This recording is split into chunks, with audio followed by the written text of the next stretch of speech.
showing up on YouTube now? Down the bottom of your screen, you should have something that says "Start Broadcast." Have you see that?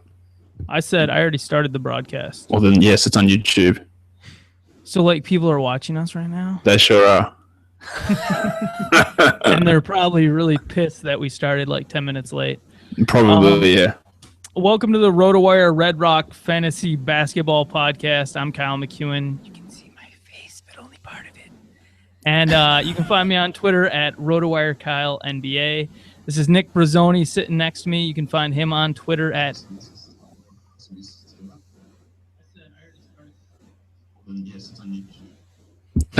What's that?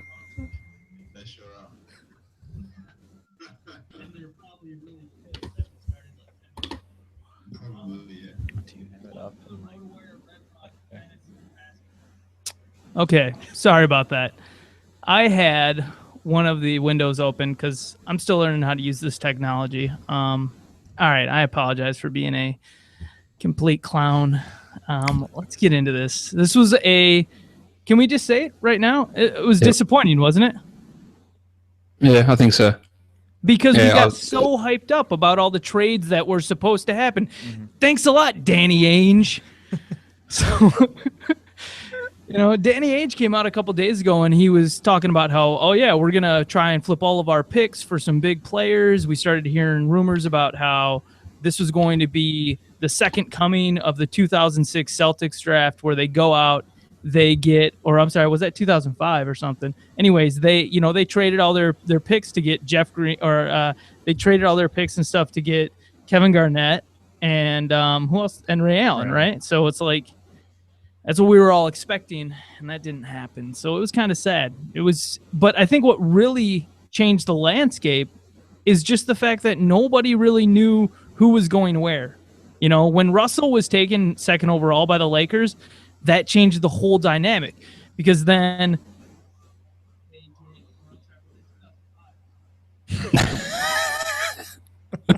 I'm going to have to shut every open tab on my thing.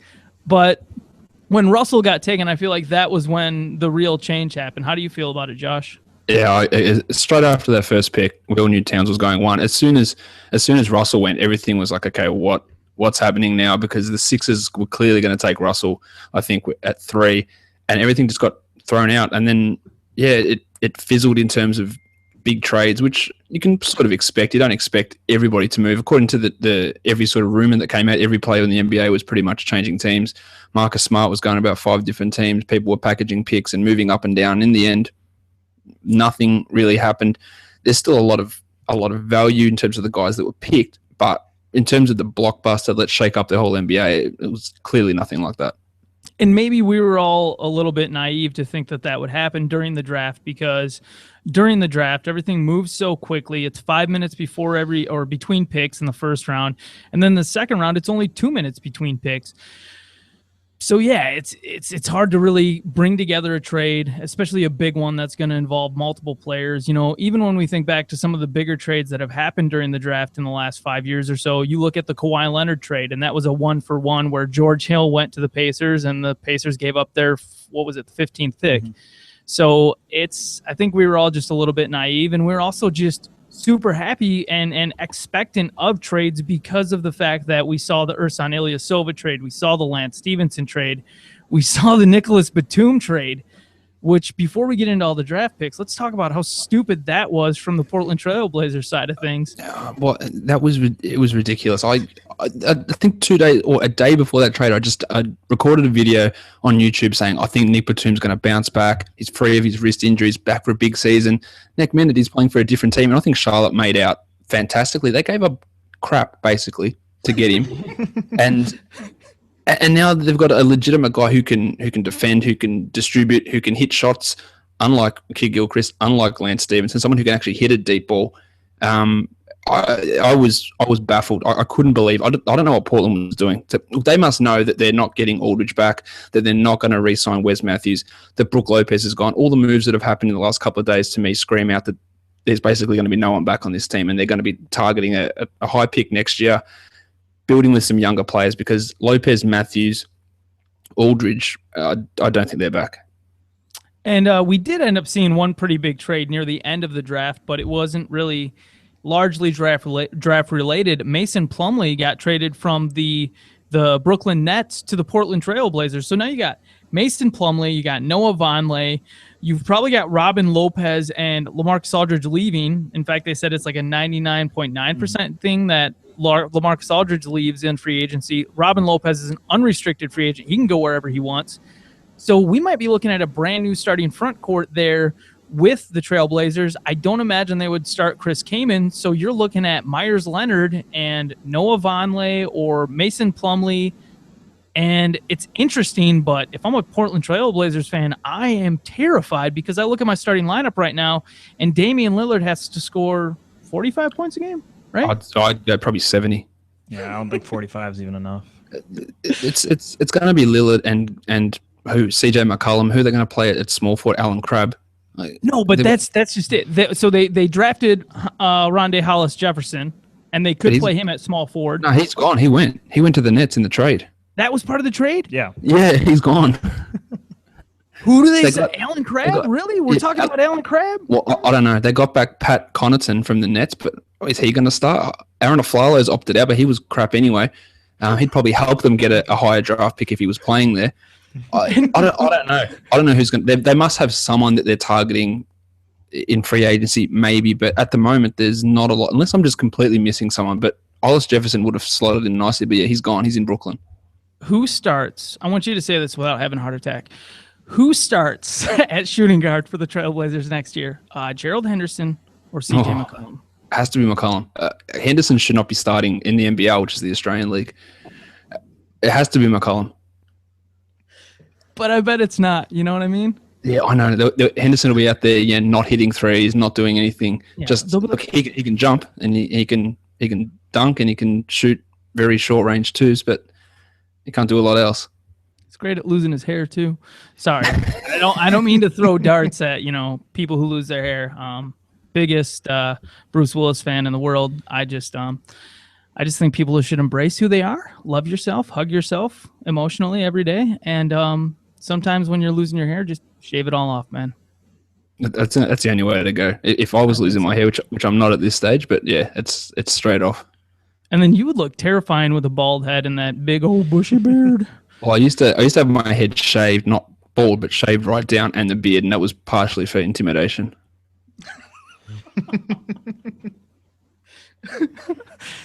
Partially for intimidation. Beautiful. All right, let's get into this. Let's talk about the draft.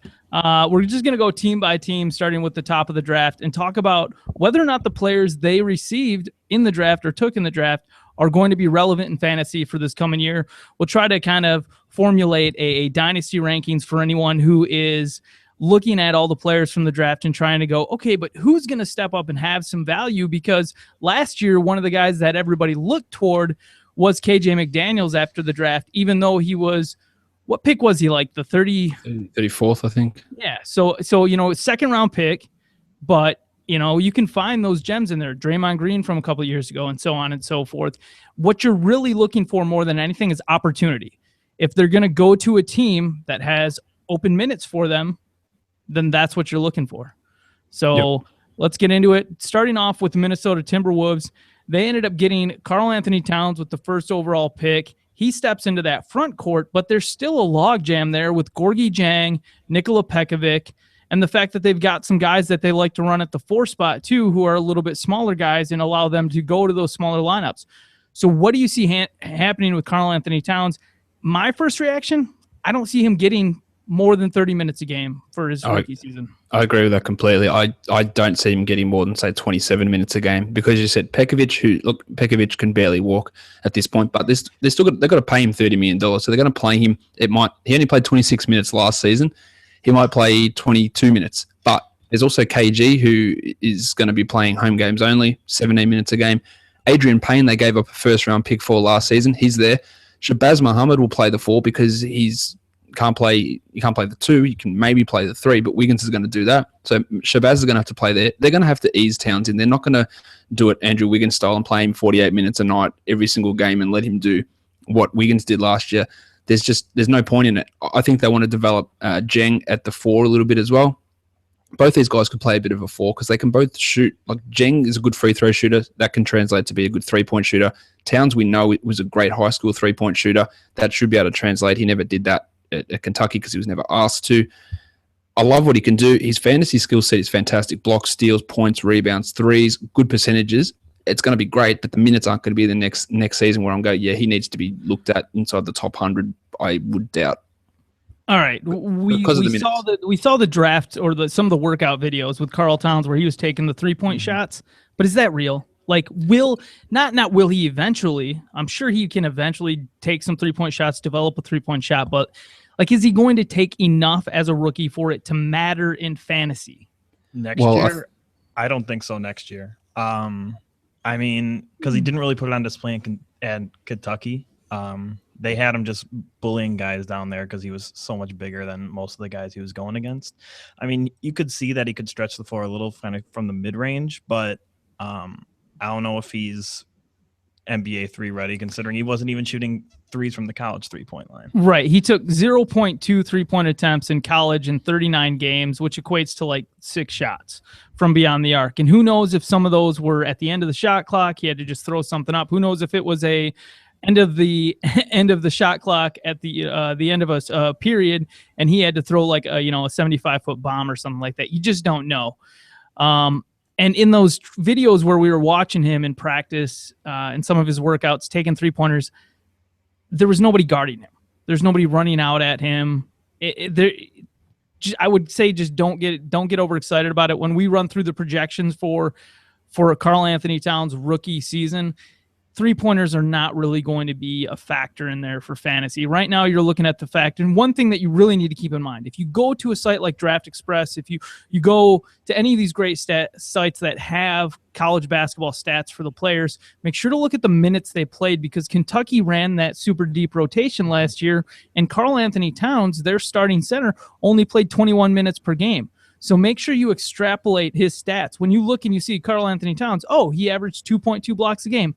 Nah, he averaged like 3.5, so if not more. So that's what you're going to look at. And realistically, you're probably going to say if Karl Anthony Towns is playing about 27 minutes a game, he's going to get you about 2.5 blocks per game in the NBA, which is friggin' great. So something to consider. Josh, do you have anything else to say about Towns, or should we just start talking about the fact that they also got a pretty decent point guard later in the draft?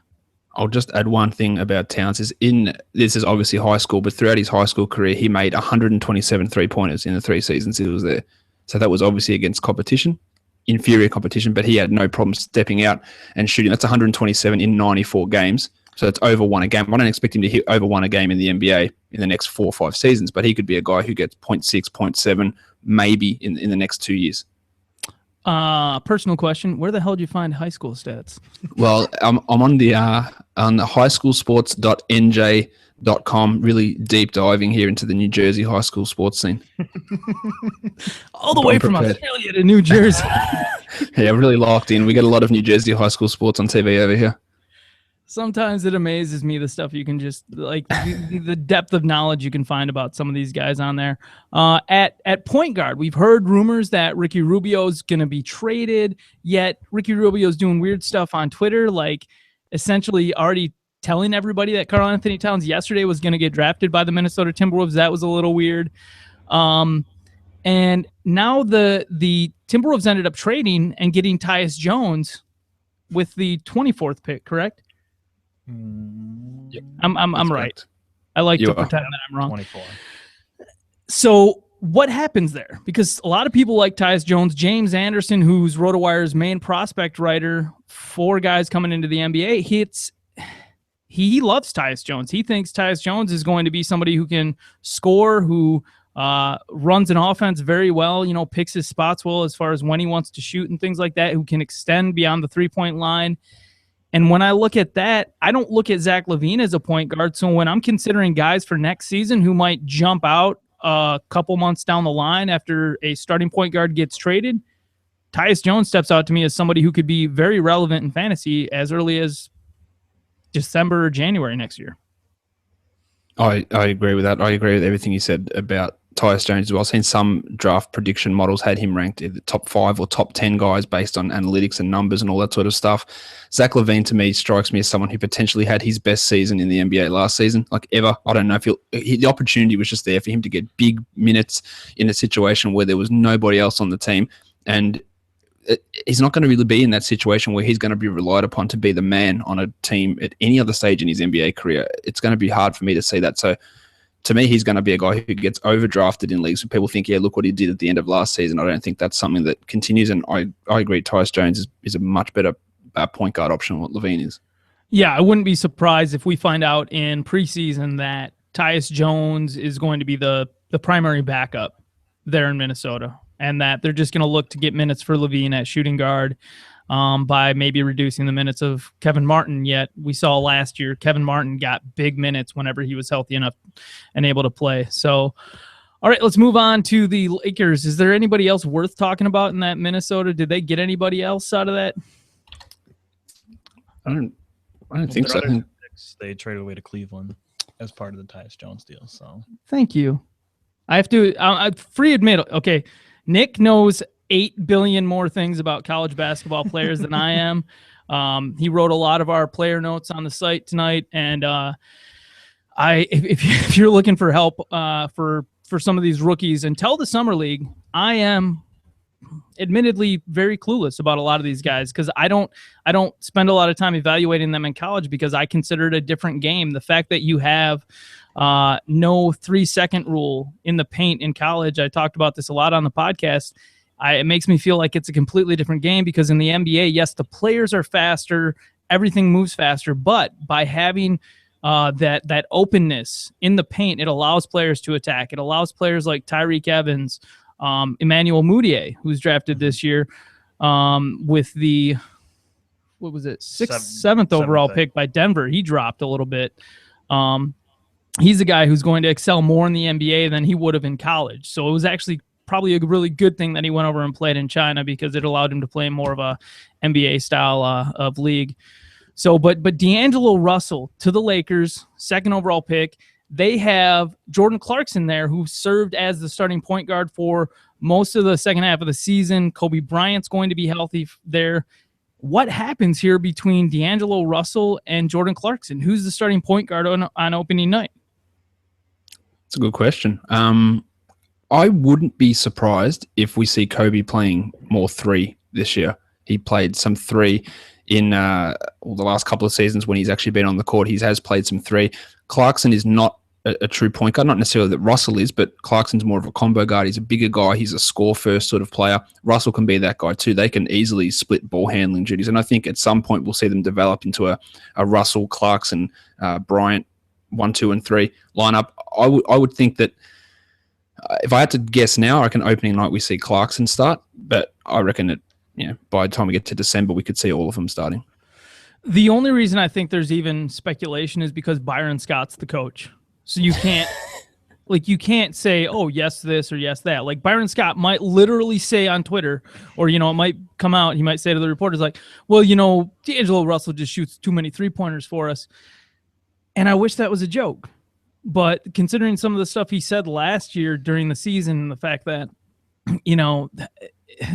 essentially that people take too many 3-point shots in the NBA, it makes me very tepid to overinvest in D'Angelo Russell right now. With that said, I'm going to invest in D'Angelo Russell. If you're looking at players who are stepping into a good situation where they could be very productive, I like him there. I consider Kobe the same as Derrick Rose in that I don't trust that he's going to play in every game. I don't trust that he is going to stay healthy the whole season. Unless the Lakers add a lot more in free agency and become a relevant team that's going to fight for the playoffs, I think D'Angelo Russell is going to be awesome next year in the NBA as a rookie. How you feel, Josh? I feel that you're right. Byron Scott is a big issue because we saw the Ronnie Price experiment last season, which only to him seemed like a good idea. So who knows what he's going to do. But that sounds like a good name for an indie band. The Ronnie I'll trademark it right here. But yeah, he's obviously got the ability to put up big numbers, and it's all going to be opportunity based. And at some point, he's just got to force himself into the lineup, much like Clarkson did. Like Clark at the start of the season, I thought Clarkson's got a chance to be a really decent player in this team, but it took him until January to basically even see the court for a minute at a time. I don't think it'll take Russell that long, but it might not be initially. But he should easily be a standard league relevant fantasy guy next season. I've got pretty much no doubt of that. And the thing with Russell is when he has to have the ball in his hands to be making plays. He's not going to be coming off screens or anything like that. As far as what I saw last year, at least that's when he's at his best. So I feel like he's going to get a lot of usage because he should be the center point in that. You should start with the ball in his hand every possession. Did Ohio State have good players around him or good shooters around him or anything? They were a pretty mediocre team besides Russell. So he was doing it all out there. And that's what I keep hearing is how, despite his teammates, D'Angelo Russell was amazing. Yeah.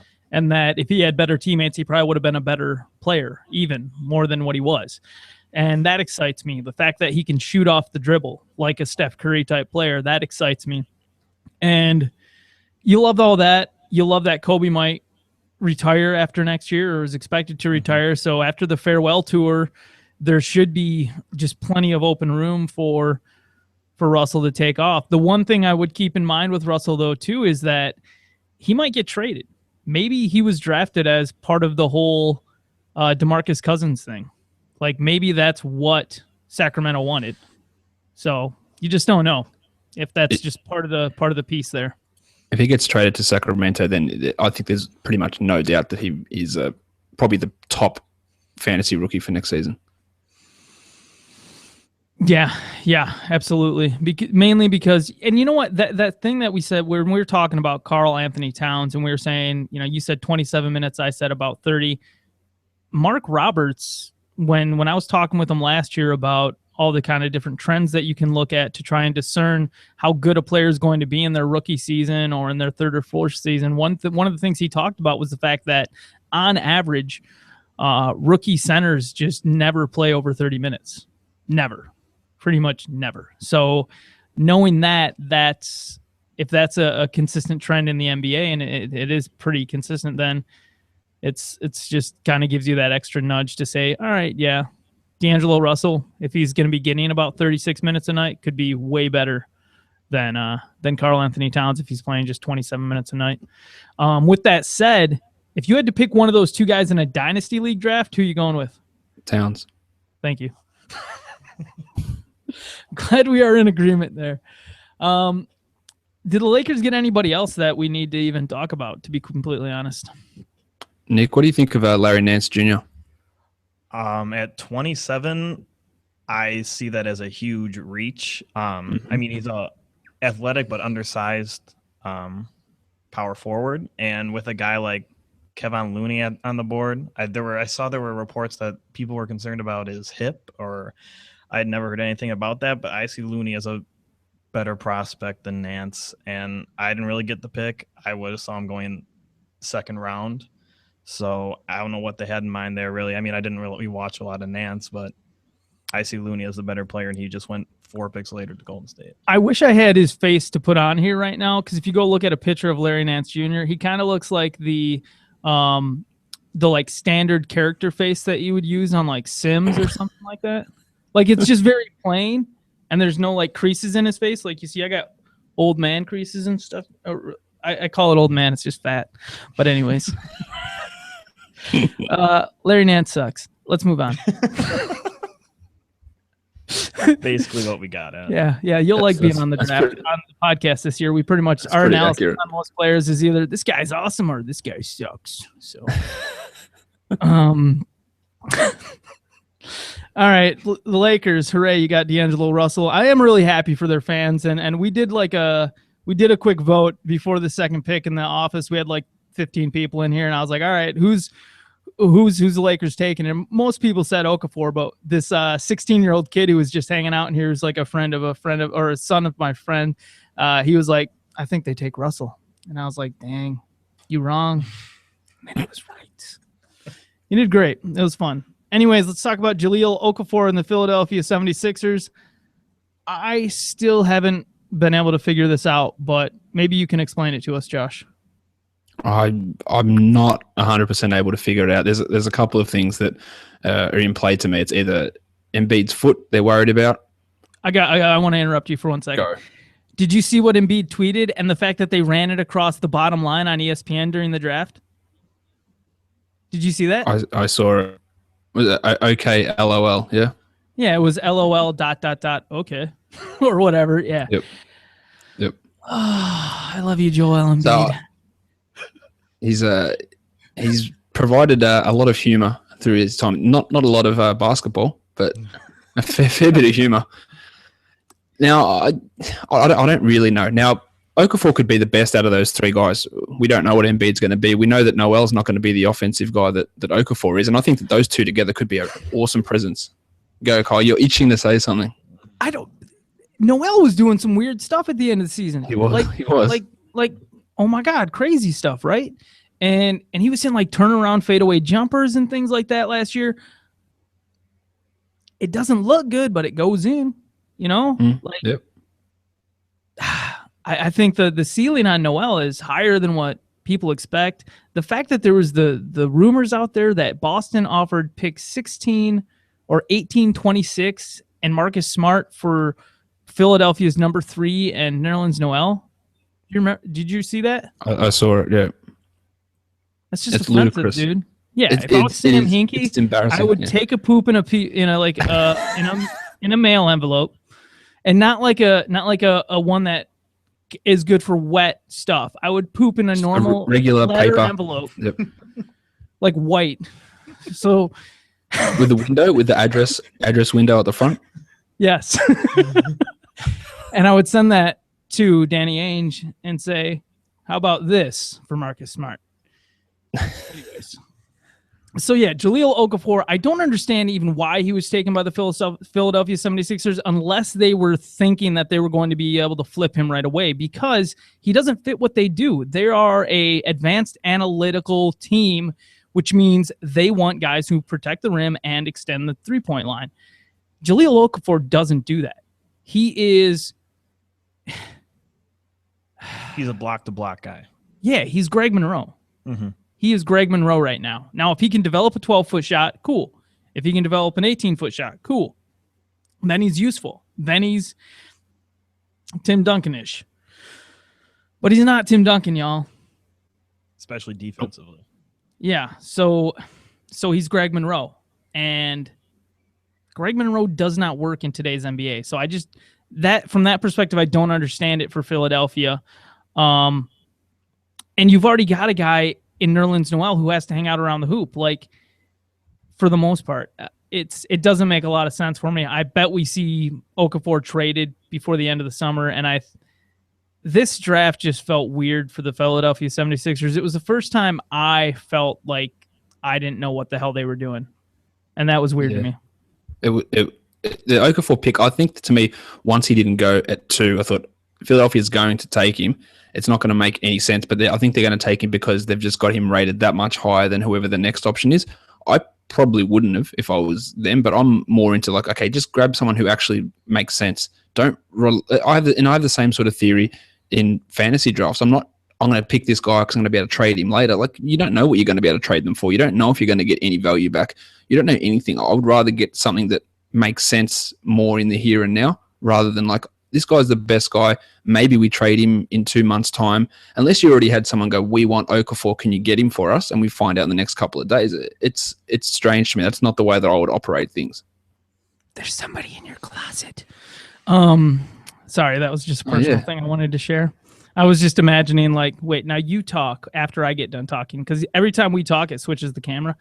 But yes. when Josh talks, everybody look at behind him. In his he's got that door. It's not a closet. It leads out to another room. I didn't realize that it creeped open. Maybe somebody's in there. Maybe they just want to get a really close ear of of this knowledge it's spewing forth. What is this? What is this guy talking about? It's Gerald Henderson.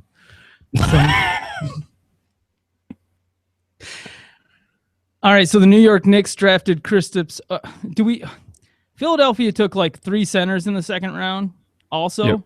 So, but the thing is, people need to realize about that is those dudes are just getting stashed. They're just like, yo, hang out in Europe for a few years, chill out, get in good shape, learn how to play basketball, and then come over here and we'll trade you. That's pretty much what's going to happen. Moving on to the New York Knicks, they took Chris Porzingis. We're not going to say Chris Taps because everybody else just says Chris. It's easy. Let's all just adopt this. Or Taps, as Nick was calling him in the office earlier. Can I just mention something? Did any of you guys, just before we got on air, see Stephen A. Smith on ESPN? Yes, I did. That was the one time I liked him. It was baffling to me. It looked like he was having a literal mental breakdown. I thought he was going insane. He was like screaming, and like he screams on TV, but it felt like it was coming from somewhere that really deeply affected him. And it was like he was screaming. I felt like I was witnessing a conversation directly between him and Phil Jackson, talking one-on-one in the back of an office, and them just screaming at each other. It felt really personal, and it was. I'm glad I watched it. He was criticizing the pick. Yes. Yeah, he was going crazy. He was trying to explain the pick to New York fans. Complete. No, he was going. He was a New York fan. Oh yeah. I only listen to him so much. I treat him like a lot of my ex-girlfriends. The thing about Stephen A. is that he doesn't watch college basketball, so he definitely doesn't know anything about these international guys, and he just thinks about Bargnani, and just like feels like it's just going to be that all over again, just because it's a 7-foot white dude who can shoot threes. Here's the thing: if you want a Bargnani, if you want a comp for Bargnani, it's your boy Frank Kaminsky. Oh yeah, so like they move the same way. They're very lumbery. Porzingis block shots, rebounds, he's way more athletic. Yeah, and he's got a legit shot. Like there's a lot of things to like about Porzingis. And he takes up so much of the floor too. Yeah. Occupies space. He also seems really angry. Yeah, exactly. Mm-hmm. He's kind of got that like Andrei Kirilenko kind of. Oh, yeah. That's what I see Andrei Kirilenko in him is the like, no, don't question me. I will kill you. Like, I love basketball. Stop saying I don't because I'm European. He kept saying that to the media, and I just thought it was awesome. Don't question my love. I need to find this clip of Stephen A. and you need to see it because it was just him going crazy. Like he would have been in there booing in the crowd as all the crowd. He would have been in there with his jersey and all his hat on. He would have set fire to his jersey. That's what he was talking. He kept saying, "I've come back from vacation for this." Going crazy? Or anything? Did he rip his shirt off while he was going crazy on MTV? Or anything? He wanted to. You could see it. But Porzingis in the NBA next season, there's nobody standing in his way. Even if the New York Knicks go out and sign Greg Monroe, you still got Porzingis able to play center next to Monroe. You can play Monroe at center, however you want to finagle it. There's room there in the front court for Porzingis to have a starting role next to Carmelo, next to Greg Monroe. And if he's going to block shots, even if he's not getting shots, even if he's not making shots, he'll be of use. Because he'll be blocking shots. He'll hopefully be getting enough rebounds. He's interesting to me. I think it's kind of amazing how many good fantasy options are coming out of this draft right now. Yep. Another thing back to Stephen A. Smith, I want to talk about him, but he was saying that he's a project that's going to be 5 years away. That's not true. Like this guy's played professional basketball. He played in the second best league in the world and had an actual legitimate role. Like we talk about like Mario Hezonja, who played for Barcelona, who scored 5 points a game. Like Porzingis averaged 11 points, 6 rebounds playing for Sevilla. And it's a competitive league. He's played professional basketball. He's not 5 years away from contributing. Who's going to take the minutes off him? Lou Amundsen. Like seriously. Lance Thomas is going to start playing some power forward next year. Jesus. And Langston Galloway sucks. Just want to add that in there. Not good. Yeah, I agree with that. But they got a guy. Yes, Nick. This is a great segue. He can keep Galloway off the court. I love Jaren Grant. He was one of my favorite players last year. In my bracket, I had Notre Dame beating Kentucky going to the Final Four simply because Jaren Grant can just take over games. He doesn't shy away from the moment. He'll take a big shot if you need it.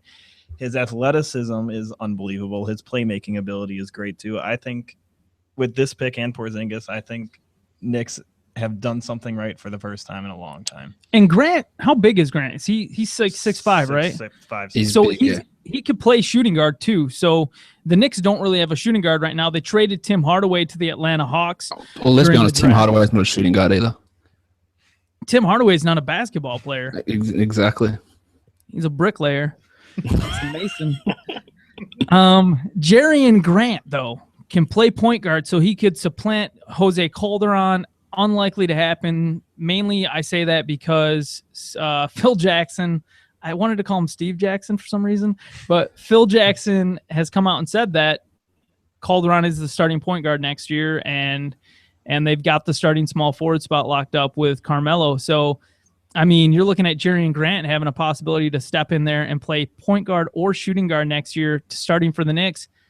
And I like him way better than I like Langston Galloway or anybody else that was on that team last year. Anybody else from the Knicks that is terribly interesting? Negatory. I think so. Those are the only picks. They were the only picks. Thanks for confirming that. It's hard to tell because the issue I have and the reason why I'm hemming and hawing over do we have any more picks to talk about is because so many of these trackers that you have available for the draft, and I'm sorry, I was too busy we were too busy working the draft to like build up a proper outline for the podcast tonight. But so many of these draft trackers, if everybody else watches it, like if you go to the ESPN one, they'll be like, oh, this was a pick by Minnesota, but then you'll read through it and it'll be like Cleveland, blah, blah, blah. And you're like, oh, thanks. I think the Knicks got one other guy, and I'm just trying to remember who it was. It obviously doesn't matter. Just talk amongst yourselves for a sec. Click on the Knicks, their logo. They definitely got someone else. They got someone as a they got someone as a trade. I don't know who from. I don't know, but just the fact that the Knicks got 2 picks in this draft, I think just means That's true. Success. 2 first-round picks at that. That's pretty. That's a good point. They did not. Did they not have a pick last year? Or? Oh no, they did. They bought. Right, but they had to buy that pick, didn't they? Yeah. Yeah. Yep. Oh, great point. They got Guillermo Hernan Gomez from the Sixers. Oh, really? Yeah, according to Chad Ford, that's what I don't know what for, but yeah, that's who they got. Not that he's going to have any impact, but yeah, probably just a future second round pick or whatever. All right, moving on to the Orlando Magic. They drafted Mario Hezonja at the 5th pick. He's a 6'8" shooting guard, they say, but realistically, if the Orlando Magic drafted him, they're going to shoot him. They're going to use him at small forward. It's probably insurance for them in case Tobias Harris leaves in restricted free agency. But there's a lot of people out there who are looking at Hezonja and saying that he might be the best scorer in the draft. So there's something to like about him there. Why don't you do you have any more read on him? Like how good of a player do you expect him to be? Do you expect him to be relevant on the Orlando Magic next year? No, not straight away. I've heard a lot of good things about it. Actually, someone that I interact with on Twitter and as a listener to my podcast actually knows Mario Hezonja, grew up with him, played basketball with him since he's about 10 years old. And he said that everything that you basically hear about him is true. He always thinks he's the best player on any team, any court that he's on. Yeah, extremely confident and cocky, but backs it up. And basically any time he's seen him play, he's been a guy that can take over. Now, obviously, it's a different level. He wasn't able to do that for Barcelona, although in the playoffs he did. I think there was one in the final game in the playoffs. He hit like 5 threes in a row in the first half and just got red hot. And that's something that he can do. He's a scorer, but he's also a guy that is super athletic. I think it was Fran Fraschilla today said that he's probably the only guy that he can think of that can win both the 3-point contest and the dunk contest. So there's a lot of athleticism there for him, and that translates that maybe he can be a decent defender as well, which he doesn't have to be an awesome defender with Oladipo and Payton there. I think that it fits nicely, and look, Harris is going to get a big contract. Someone's going to go $10-12 million on him most likely, and they might just say, well, no, sorry, mate, we're just not interested in paying that. Yeah, and I think that's legit too, because the thing is about Tobias Harris, he's never really been known as somebody who plays great defense anyways. So, and you got Scott Skiles coming in who used to coach Tobias Harris. They probably hired Scott Skiles and they're like, yeah, we're not keeping him anyway, so don't worry about it. Yep. I joke a little bit there. No, but honestly, Harris did nothing in Milwaukee. He never saw the court. Yeah, no, that's true. Although, youth and all that kind of stuff. And True. directive from your boss, the owner of Milwaukee at the time, to win, and all that kind of crap. Anyways, let's. I think Hezonja, if Tobias Harris leaves, I think there's a clear pathway for him to get big minutes. But I expect Harris to stay. Teams do not let guys get away on restricted free agent contracts unless they are just obscenely, grossly overpaid, like Chandler Parsons was with the $15 million a year that he got from Dallas last season. In general, everybody always matches the offer sheets for the most part, because it's not just about keeping the guy you want. It's about keeping an asset that you can later trade to get something you want. Yada, yada, yada. Sacramento Kings took Willie Cauley-Stein at 6. What was that? Not a fan? This was his peak before all this like injury stuff happened where he needed surgery or everything. So people were like, oh, he could drop. And then he goes at what his peak is anyway to Sacramento, which I don't get. I honestly thought Moutier was the clear pick here for Sacramento. Unless they know that they're going to lose Cousins and they feel like Cauley-Stein's their guy down there now, which I don't know. I think even this if they defending, lose Cousins, it's. I mean, who's going to score? If they lose Cousins, Cauley-Stein's not going to score. Moutier would. Oh no, exactly. And Cauley-Stein, this whole thing where he can defend 5 positions. Well, you're not going to need him to ever defend. Like, okay, you can switch on pick and rolls or whatever. But I feel like that's overblown to the point where this guy is not a top 6 pick, especially when you have a guy like Moutier there who addresses a need for them. If Cauley-Stein can literally guard 5 positions, then you do have somebody who, the issue we saw with Cleveland in the finals when Golden State went small was because Timothy Mozgov couldn't guard anybody. So they had to take him out.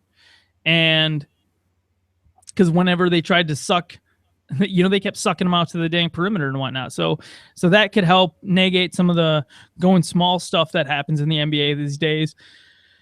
And I like Willie Cauley-Stein in fantasy for the fact that he's going to be able to provide you blocks. I believe he's a good steals guy for his size as well. And there's nobody else in that front court to play with DeMarcus Cousins right now. So if Cousins is still on the team, it's a great situation. If Cousins gets traded, that just means all the more minutes for Cauley-Stein. And maybe the fact that they didn't take Moutier is because they know they're going to get D'Angelo Russell in a trade sooner than later. So that's a very good point. Very optimistic way to look at Cauley-Stein. Sacramento. I just don't know about that team, man. But they were saying that they see Cauley-Stein and DeMarcus Cousins playing on the floor at the same time, and it just, when you're as inept offensively as Cauley-Stein is, where you literally can't do anything, it's just.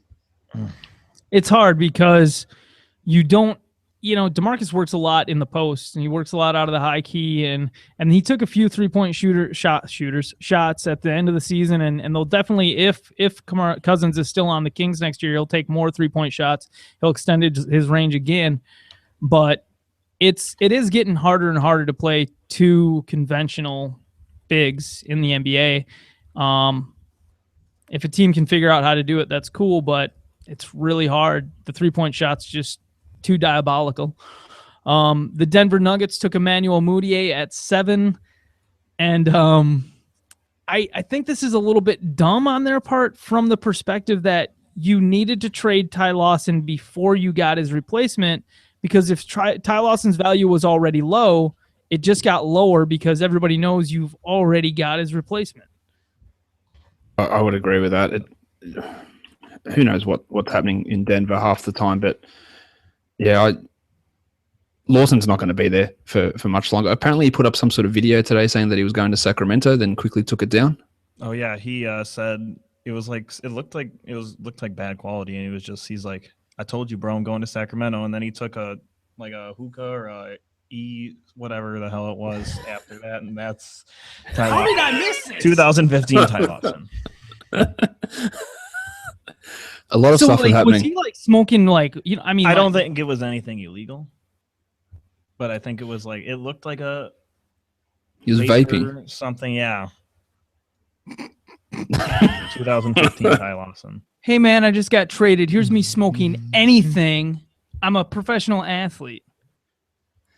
If I smoke cigarettes, it's okay. I'm just gonna wash it down with a hoagie. But Ty Lawson needs to keep his lungs healthy, especially playing in Denver.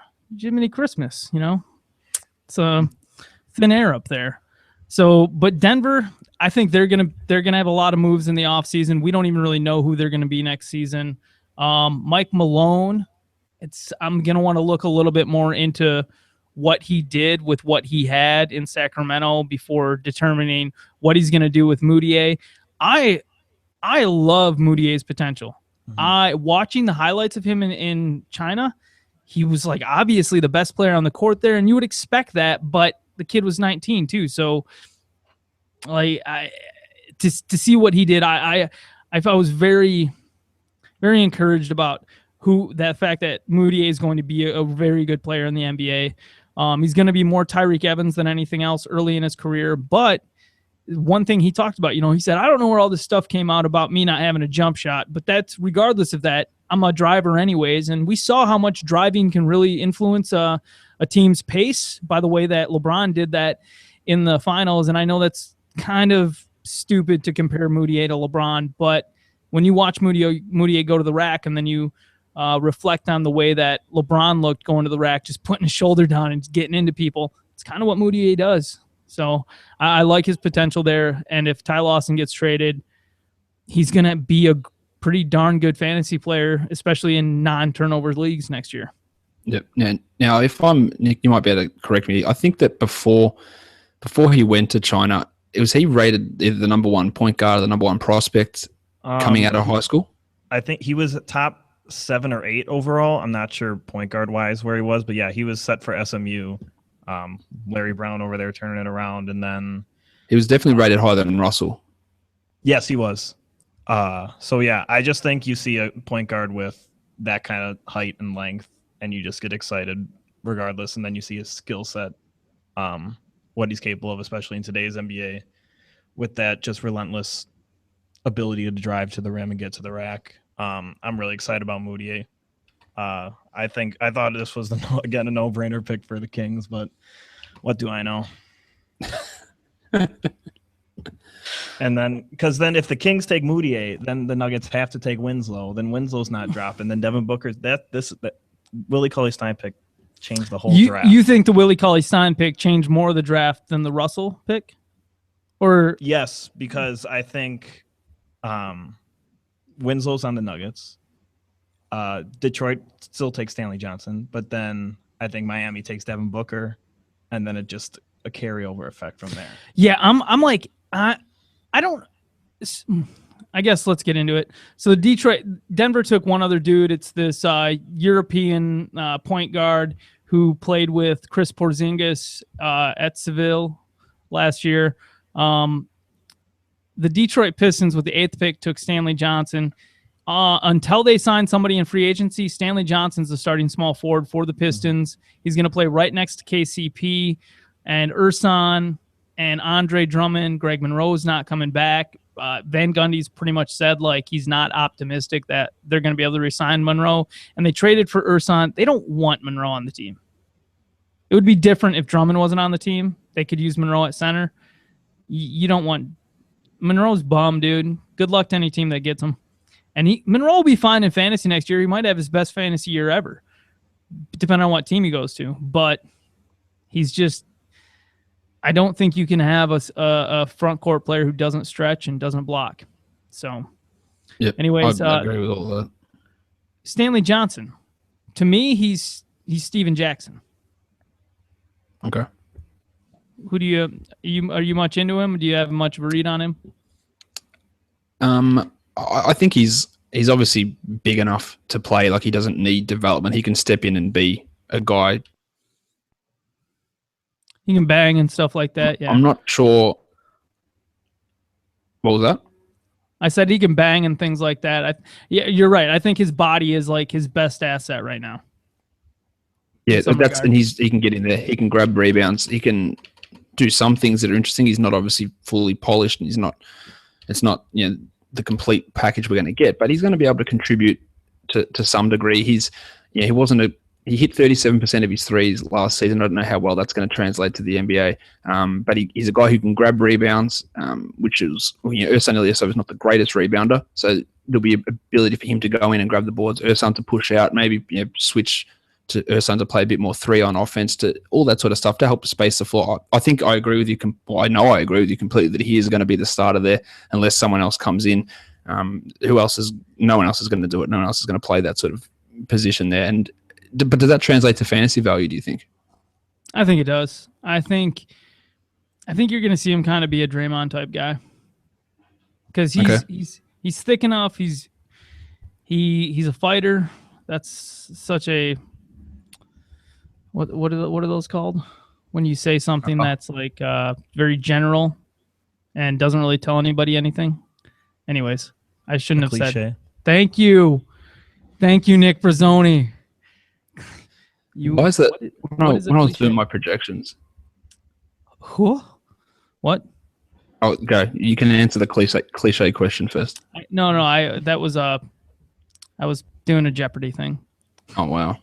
Okay. Cool. Sorry, I'm behind. I'm thinking 2 steps ahead.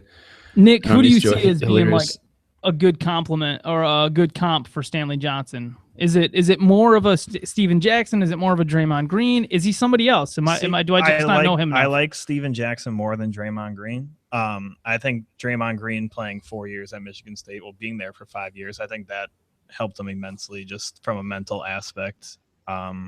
He just knew his role. Very smart player. Johnson can facilitate a little bit, can he? A little bit.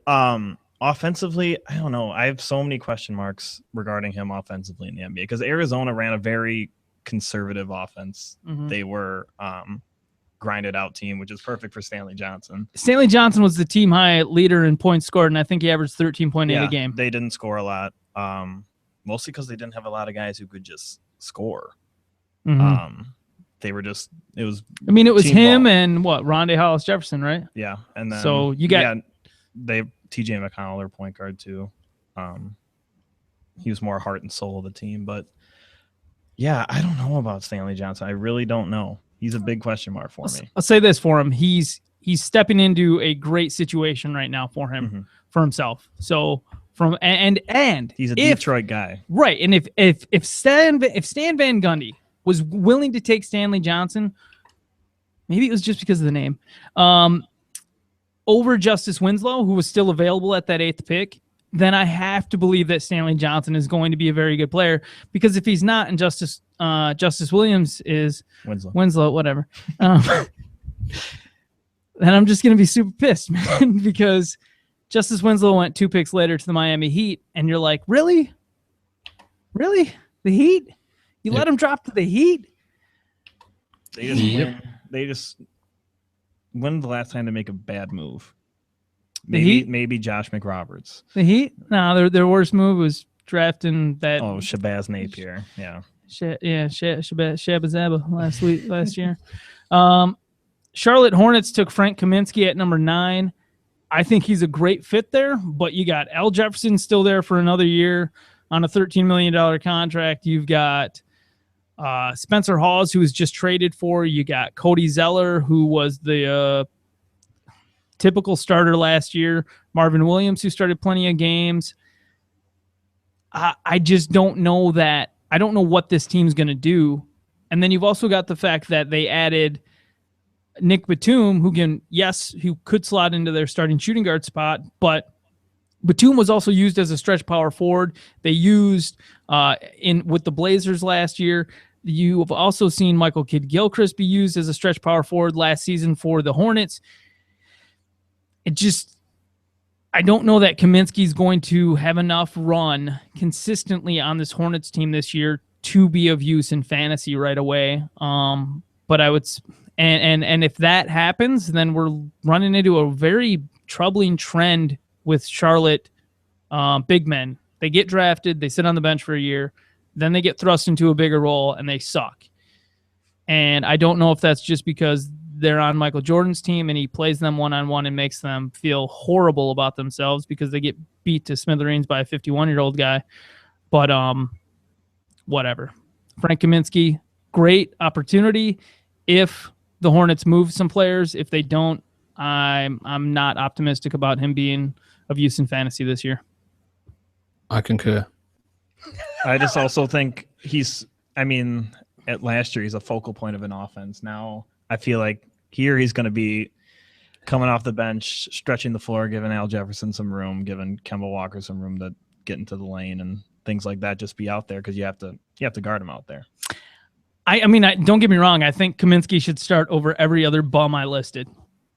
Like, 100%, but I don't know if he will. I don't know if he'll just come on over Cody Zeller, which Cody Zeller's got to go because if you got Spencer Hawes and Frank Kaminsky, those guys are both going to stretch the floor. And then you got Cody Zeller who can't go past the elbow. I'm just confused because like I like so many of the things that Charlotte has done recently. You love the Nick Batum trade. You love that they got rid of Gerald Henderson in the Nick Batum trade. You love the Frank Kaminsky pick. But I like Frank Kaminsky as a center surrounded by a bunch of shooters. I don't like Kaminsky as a power forward because I don't think that he's fast enough to guard power forwards. And that's where he becomes a question mark in the NBA because even if Draymond Green was out there, good luck, brah. Good luck. Do we have anything else to say about that? I don't He's not going to be a guy to look at in most fantasy leagues next season. There's just too many guys there. Plus, there's Bismack Biyombo around as well. Not that he offers any offense, but someone's got to play some sort of defense. That's fair. All right. I know we're only on the 10th pick. We'll try to speed it up here and wrap it up in the next 20 minutes or so that everybody doesn't spend the whole night with us. And so that Nick can go home. He's been here a long time. So the Miami Heat taking Justice Winslow at the 10th pick. They've already got Luol Deng at small forward. They've already got Dwayne Wade at shooting guard, but Dwayne Wade is expected to opt out of his deal. There's the potential that he's going to leave and go to another team because he's pissed that the Heat are not going to grandfather him into like a Kobe contract. Luol Deng, I believe he can opt out of his deal as well. So there's the potential here that either at shooting guard or small forward, we could see Winslow step into a starting spot. And I don't know if you can say that it'll be like the deciding factor, but Luol Deng, when he's looking at, okay, do I want to come back next year and play for the Heat? He might look at the fact that they just drafted a small forward and say, I'm good. I'm going to get out of here. And if that happens, I'm going to love Justice Winslow next year, at least from the perspective that I would expect him to get big minutes. I don't know how much he's going to contribute on offense. You'll love the 1.8 steals, I believe, or 1.6 or 1.8 that he got in college.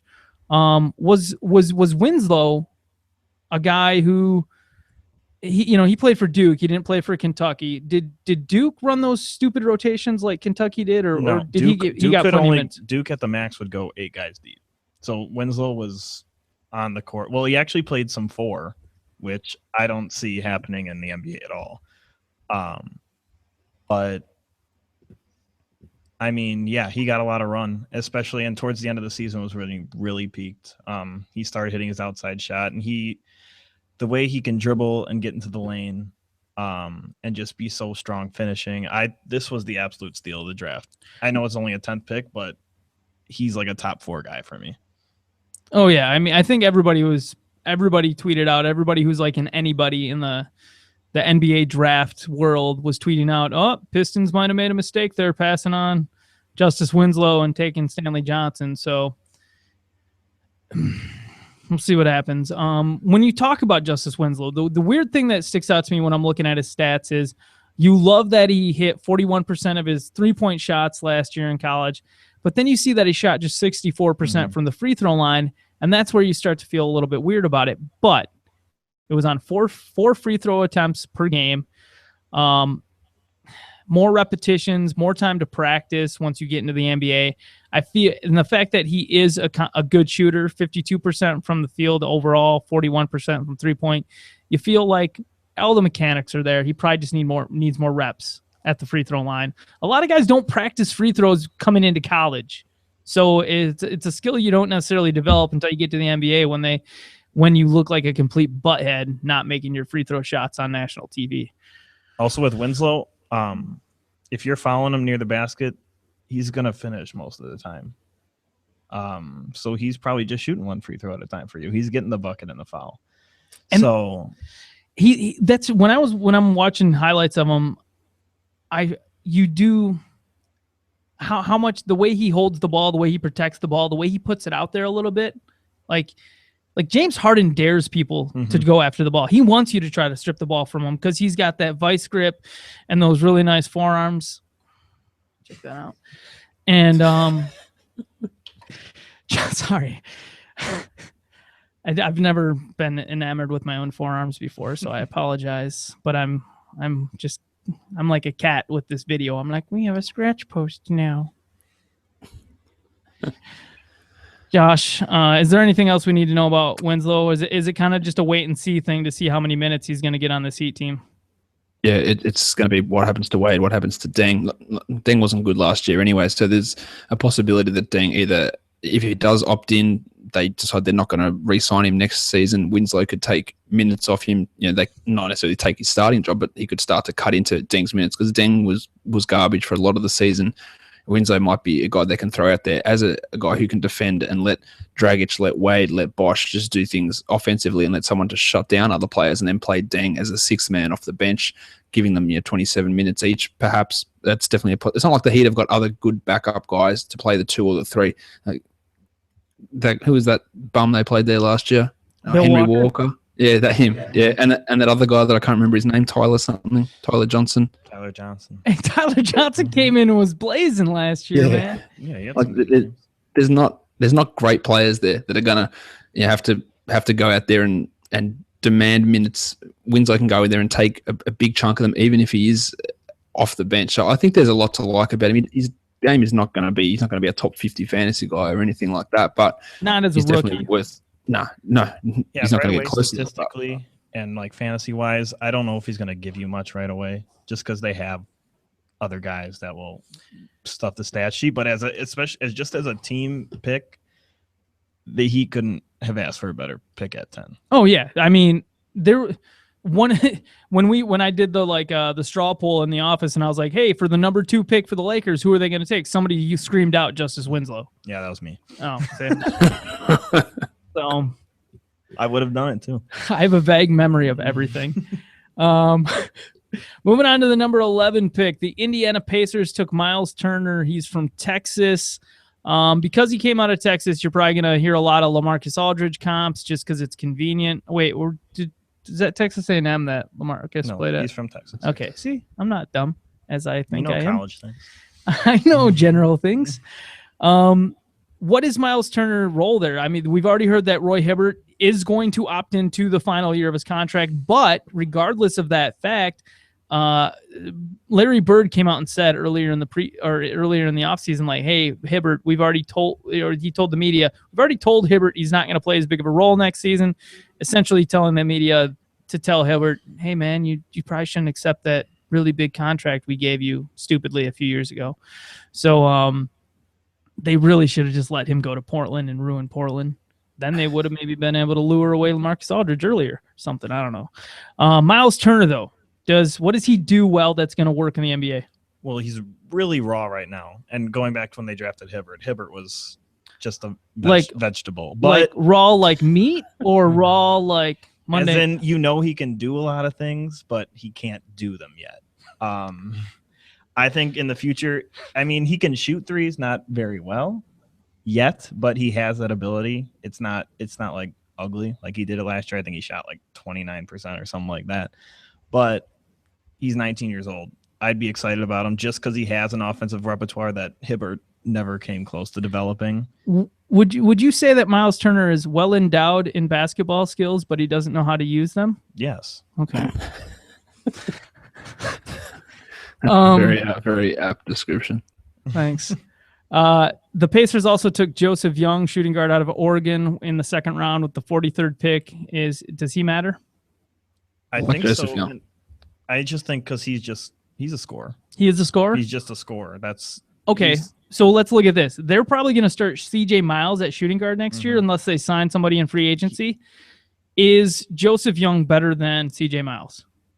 Oof. I just see Joseph Young as a guy you can bring him off the bench and he'll create his own shot. He will just shoot from anywhere. I mean, he's 6'2", so he's small, but he will just score. I don't know how to explain it other than that he can just score. Just watch highlights of Joseph Young. So he's an undersized shooting guard at 6'2", which if in the NBA, that means that you're going to be a sixth man essentially. Yeah. So that's what he's going to have to become on the Pacers, and they are not bringing back CJ Watson. Rod Stuckey. He's not coming back. Well, if he does, he'd have to come back at a much bigger contract. He played for like $900,000 last year. He's looking for a bigger deal somewhere. I don't know if they give it to him. They might not after drafting Young. They might say, well, I'm sure that a lot of people would be happy if they don't bring him back, but that means he's got to go to another team. Stuckey shot like 41% from 3-point last year, didn't he? Yeah, that was completely fake. He's never done that in his life. Yeah, I'm not sold on that. God, I love you guys. Stuckey hate is loud and proud. I'm digging it. Utah Jazz took Trey Lyles with the 12th pick. He is a hybrid forward, or is he more of a power forward or small forward? I mean, he's 6'10", so I don't know if he can play the small forward, but I really liked Lyles. He didn't have to. His numbers don't jump out at you from Kentucky last year, as no one's really do, just because you didn't have to carry the team or do anything. But when you're starting center, who's the number 1 overall pick in the league, played 21 minutes, there's probably and when you're going 10 guys deep, you're not going to play a lot of minutes. You're not going to have to do anything. But Lyles was arguably Kentucky's just purely most talented player, just because of what he can do offensively and defensively. He's shown that his jump shot looks good. It just didn't always go in, and he didn't take a lot of them. So that it's encouraging. I think he has the potential of being a stretch 4, but he's just a tough dude. I really like Lyles. Do you have a read on Lyles, Josh? Because I'm looking at his stats right now, and I own the amount of stress in my body almost made me mess myself. He looks terrible. He does. 14% from 3 is not a good percentage. But let's make sure everybody heard that correctly. Sounded like 40. 14. 1-4. Lyles is entirely eye test. Yep. But I think that he can put up some okay numbers. Look, the shooting will have to improve, and it probably will. Look, his overall field goal percentage was 49%, so it's not like he can't hit any sort of shots.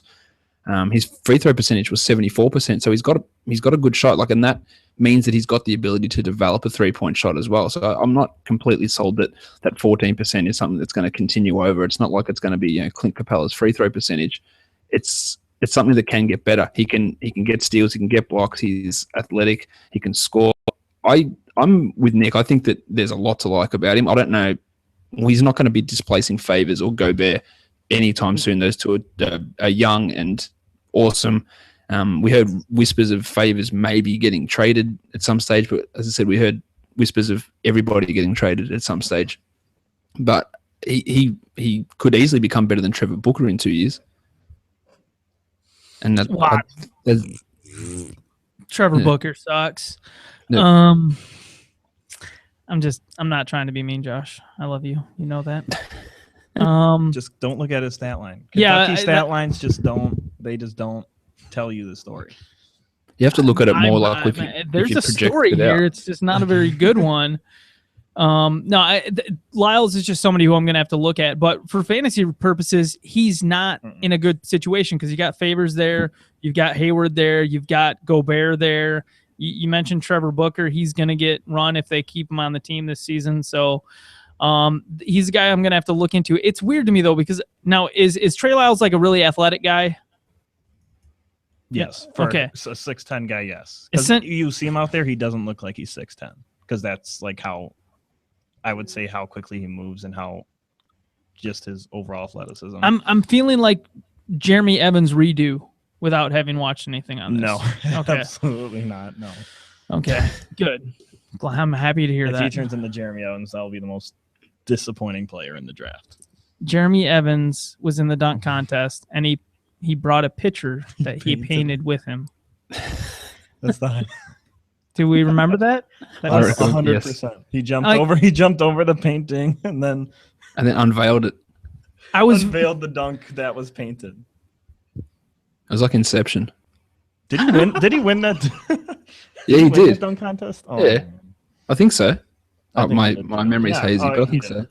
It's the only reason we know who he is still. Because if he lost, we'd be like, whatever. He painted a picture. He's an artist. Devin Booker to the Suns, the Phoenix Suns. He's shooting guard. To me, Devin Booker is JJ Redick. Yep. Obviously not the off the dribble JJ Redick that you saw in college, but I think that the JJ Redick that you saw in the NBA, that's the JJ Redick you're going to see out of Devin Booker. Spot up, knockdown shooter. Yeah. I can run, run laps around everybody else, get open. You passing the ball, I'm going to step right into good form and take my shot right on the run pretty much. I think there's a possibility that Booker ends up getting quite a bit of run at shooting guard next year if Brandon Knight is not brought back in restricted free agency. If Brandon Knight is brought back, then Booker becomes irrelevant for the most part. Booker, when I did look at my projections for these guys, the number one comparison guy I had with him was JJ Redick, so you're pretty spot on there. But yeah, that's what he's going to be, a guy who shoots, hits threes, and that's all he does is take a lot, especially early. It's just going to be a guy who takes threes. But Gerald Green's probably not going to be back with Phoenix. We don't know if Brandon Knight's going to be back. There is, PJ Tucker's played some too there. He's not an ideal shooter. So there's a huge role for him there, especially with Bledsoe's athleticism, driving and kicking out, and Bledsoe demanding guys come to him and double team as he's using athleticism to get past guys and get to the rim, then he can kick it out.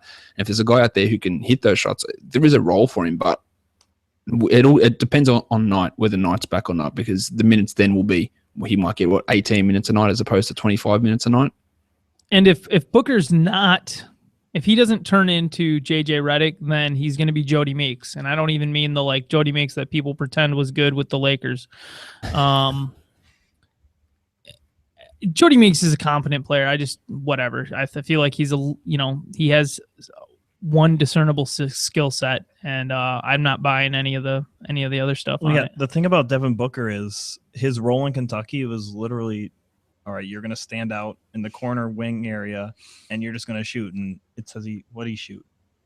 41% from 3-point, 47% on his 2-point field goals. I don't even remember him taking a 2-point field goal because he would just chill out there, and that he had the easiest rise in his draft stock just because you saw this guy's got great size and he can shoot the hell out of the ball. Yeah, I mean, he's 6'6" at shooting guard, and he can shoot the heck out of the ball, and he has good rise. Like when he jumps, you're like, when's he gonna stop going up? And the thing is, you don't know what else he can do because he didn't have to do it at Kentucky. So right now we're just assuming that he can only do it. He's only a knockdown shooter, which is all he has to be, really. And I mean, JJ Redick has shown over the course of his career in the NBA too that he can do a little bit more facilitating. Redick did a little bit of facilitating when he was playing with the Magic, and it's possible that you could see Devin Booker do that. He talked about, if they ever would have let me, he didn't really say it like this, but whatever. If they would have let him get into the pick and roll and do some stuff, he could have showed off a little bit more. But it's like his discernible skill is shooting. And had he done that and then failed at it, they would have just hurt his draft stock. So it's probably better that they just let him camp out behind the 3-point line. Some people have said that if he becomes really good at defense, he could be Klay Thompson. And I mean, you remember Klay Thompson coming into the draft, everybody kind of looked at him and said it was question mark on defense, and now he's considered a good defensive player. So something to keep an eye on. But don't go drafting Devin Booker in any dynasty leagues just yet. Cameron Payne to the Oklahoma City Thunder at 14. They've got DJ Augustine as their backup point guard, so I don't really see how this works. Augustine's there for one more season, I think. I think he's got one more year on his deal. And we heard from, I reckon, the last month that the Thunder liked Payne a lot, and there was talk that they'd play him and they'd play Westbrook at the 2 for some of the time as well. He's a scorer. He's a distributor. I don't know if that's going to work.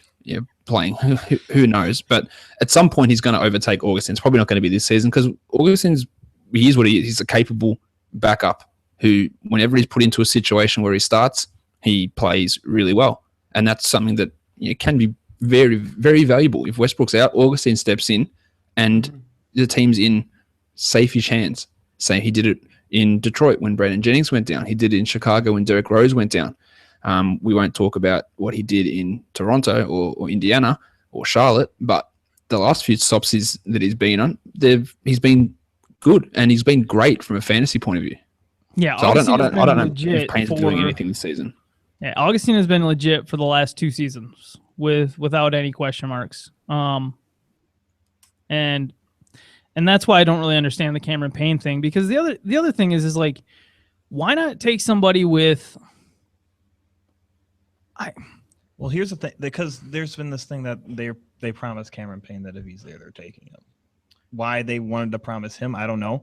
But if Devin Booker doesn't go to the Suns, how do the Thunder pass on Devin Booker? Do you think they'd pass on him? I think draft promises only go so far. Mm-hmm. You know, it's like, well, we would plan on drafting you if, everything fell the way we expect it to fall. I mean, what's the point of a draft promise? Yeah. What's the point of it? Yeah, what's the point of it? Look, it's not when you tell the player, we're going to pick you. It's not like they've got any choice in anything. You pick them when it gets there. The only time it really matters is if it's an international player who's just trying to decide whether or not to stay in the draft or not. Yep. Or if it's a younger player who started traveling around looking at teams and was trying to decide whether or not he wanted to pull out of the draft or whatever. But the thing is, Cameron Payne, he wasn't going to pull out of the draft, right? So no. And my issue is that you can go on the free agent market right now and go sign Lou Williams, who's the same freaking player, and pay him, I would hope, not too much. But then again, why the hell would you want an undersized guard in the NBA? It doesn't. Are there any teams who have undersized guards starting in the NBA who are like really good teams other than Kyrie Irving, who's, one of the best scorers ever? I don't know. Cameron Payne, whatever. I guess I'll come around on it once he starts proving me that I just don't know what I'm talking about, but it is what it is. Oklahoma City Thunder also took Dakari Johnson out of Kentucky. Looks a little bit Kendrick Perkins-ish to me, which is terrifying. I mean, I'd agree with that just because he just looks slow, and like when he gets towards the basket, it just like you just like cringe. Like, what is he gonna do? Is he gonna try and make a basketball move? Because I don't know if he knows basketball moves. He just lumbered up and down the court, and they showed like a fast break with him at once, and he was dribbling the ball like this high, like garn.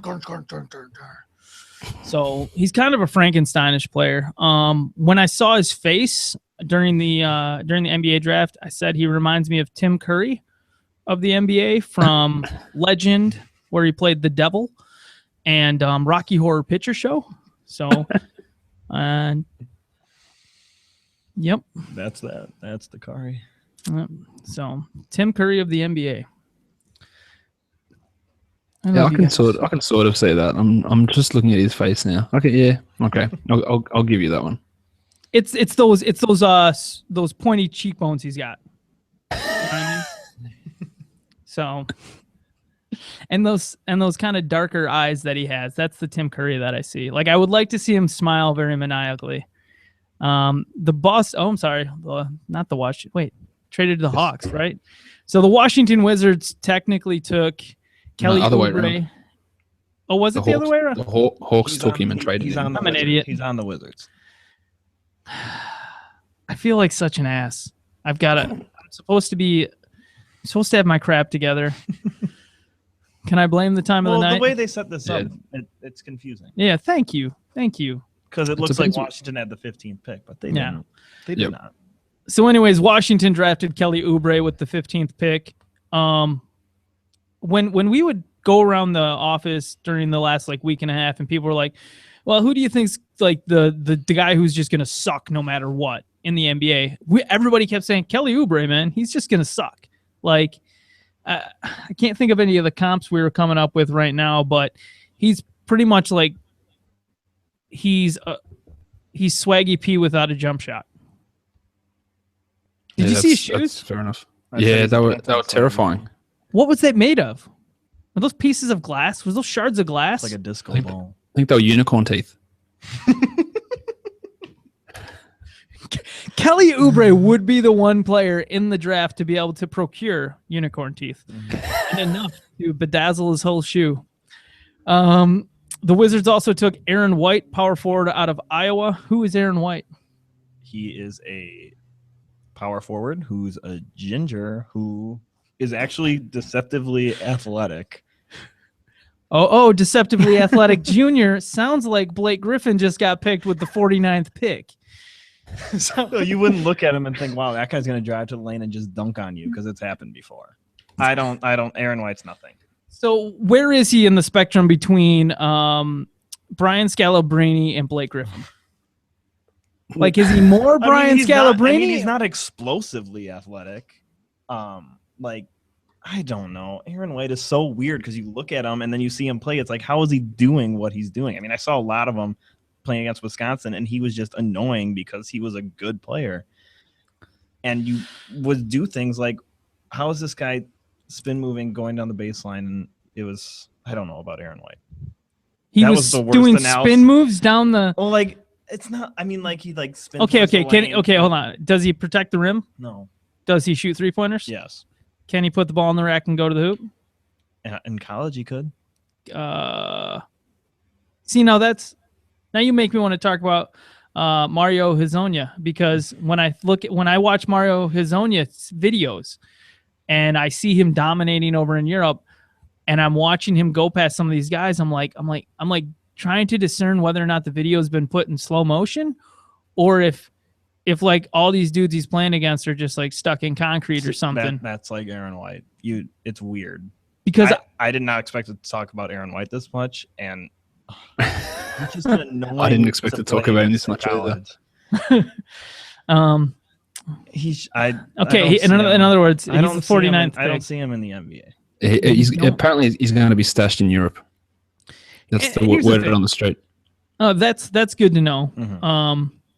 But like when I look back through past drafts, the reason I get so enamored with second round picks is because guys like Draymond Green, Chandler Parsons, Gilbert Arenas, Marcus Red, Michael Redd, Marcin Gortat, all these guys, second round picks, and Marcin Gortat, the 58th freaking pick, Isaiah Thomas, the 60th pick a couple of years ago. Like, you never know.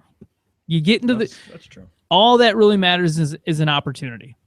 At the 16th pick, the Boston Celtics started their. The weird thing about this Boston is they took RJ Hunter at 16 and then Rozier at 28, it would have seemed pretty normal considering where those guys were projected to go. Mm-hmm. And then it just flip-flops, and Terry Rozier at 16 was unfathomable, especially for Boston, because he's literally Marcus Smart and Avery Bradley mixed. Yeah. And the reason you say that is because he's the size of Avery Bradley. He's like 6'2", right? Yeah. But he attacks more like a Marcus Smart. And he's a very good defender. He's just a tough defender to get past, and his perimeter game is meh right now. All right. So I was surprised when I saw it. That was probably, everything was okay. This sort of makes sense. He's supposed to go in this range. Rozier going at 16 was shocking to me. I couldn't believe he went inside the top 25, let alone inside the top 20. Especially the fact that even if they really liked Rozier, he would have been there at 28. Yeah, no one else was jumping. People were still picking DeLon Wright, Tyus Jones, all those guys over him anyway. All those guys were still there. Mm-hmm. Jerry and Grant was still there. Yeah, I have no way to explain why, considering they have two versions of him already on the team. The one thing I'll say is, like, all these things that we kind of don't know about, maybe something will be revealed in the summer league. Yeah. Most likely not. I trust your guys' judgment on this, and everybody in the office tonight was like, what the hell is going on with Terry Rozier pick? RJ Hunter, though, at 28, shooting guard out of Georgia State. What is he? What does he do? And is there a possibility, like, how big is this guy? Is there a possibility that RJ Hunter ends up playing some small forward for the Celtics? Because that's the only way I see somebody getting minutes on this team right now, because their front court is so stacked full of crap too. Pretty big, isn't he? 6'6" or 6'5"? 6'6", I think. And he was, when you watch the highlights of him, he shoots from as soon as he crosses half court, it goes up. I mean, and it goes in. he's played on Georgia State, I think. Georgia State, yeah. And I mean, he was definitely their best player. Obviously, if Georgia State's getting an NBA guy, but he's got good lift. He's got a quick release, but as soon as he touched the ball, doesn't matter where it was, that shot was going up. You look at him, you go, "You're not. Come on, you're not," and then it goes in. No, it's unexplainable. Okay, so you're right about him just chucking from three. He took 7.4 3-point attempts in 37 minutes per game last year for Georgia State, but he shot 30% from the 3-point line. Now, is that because he was the only good player on a Georgia State team where he got defended so well that it was just hard to get off a clean shot? Or is he just terrible and they didn't have any other options and they're like, well, he's shooting the best 3-point percentage on the team, so what can we say?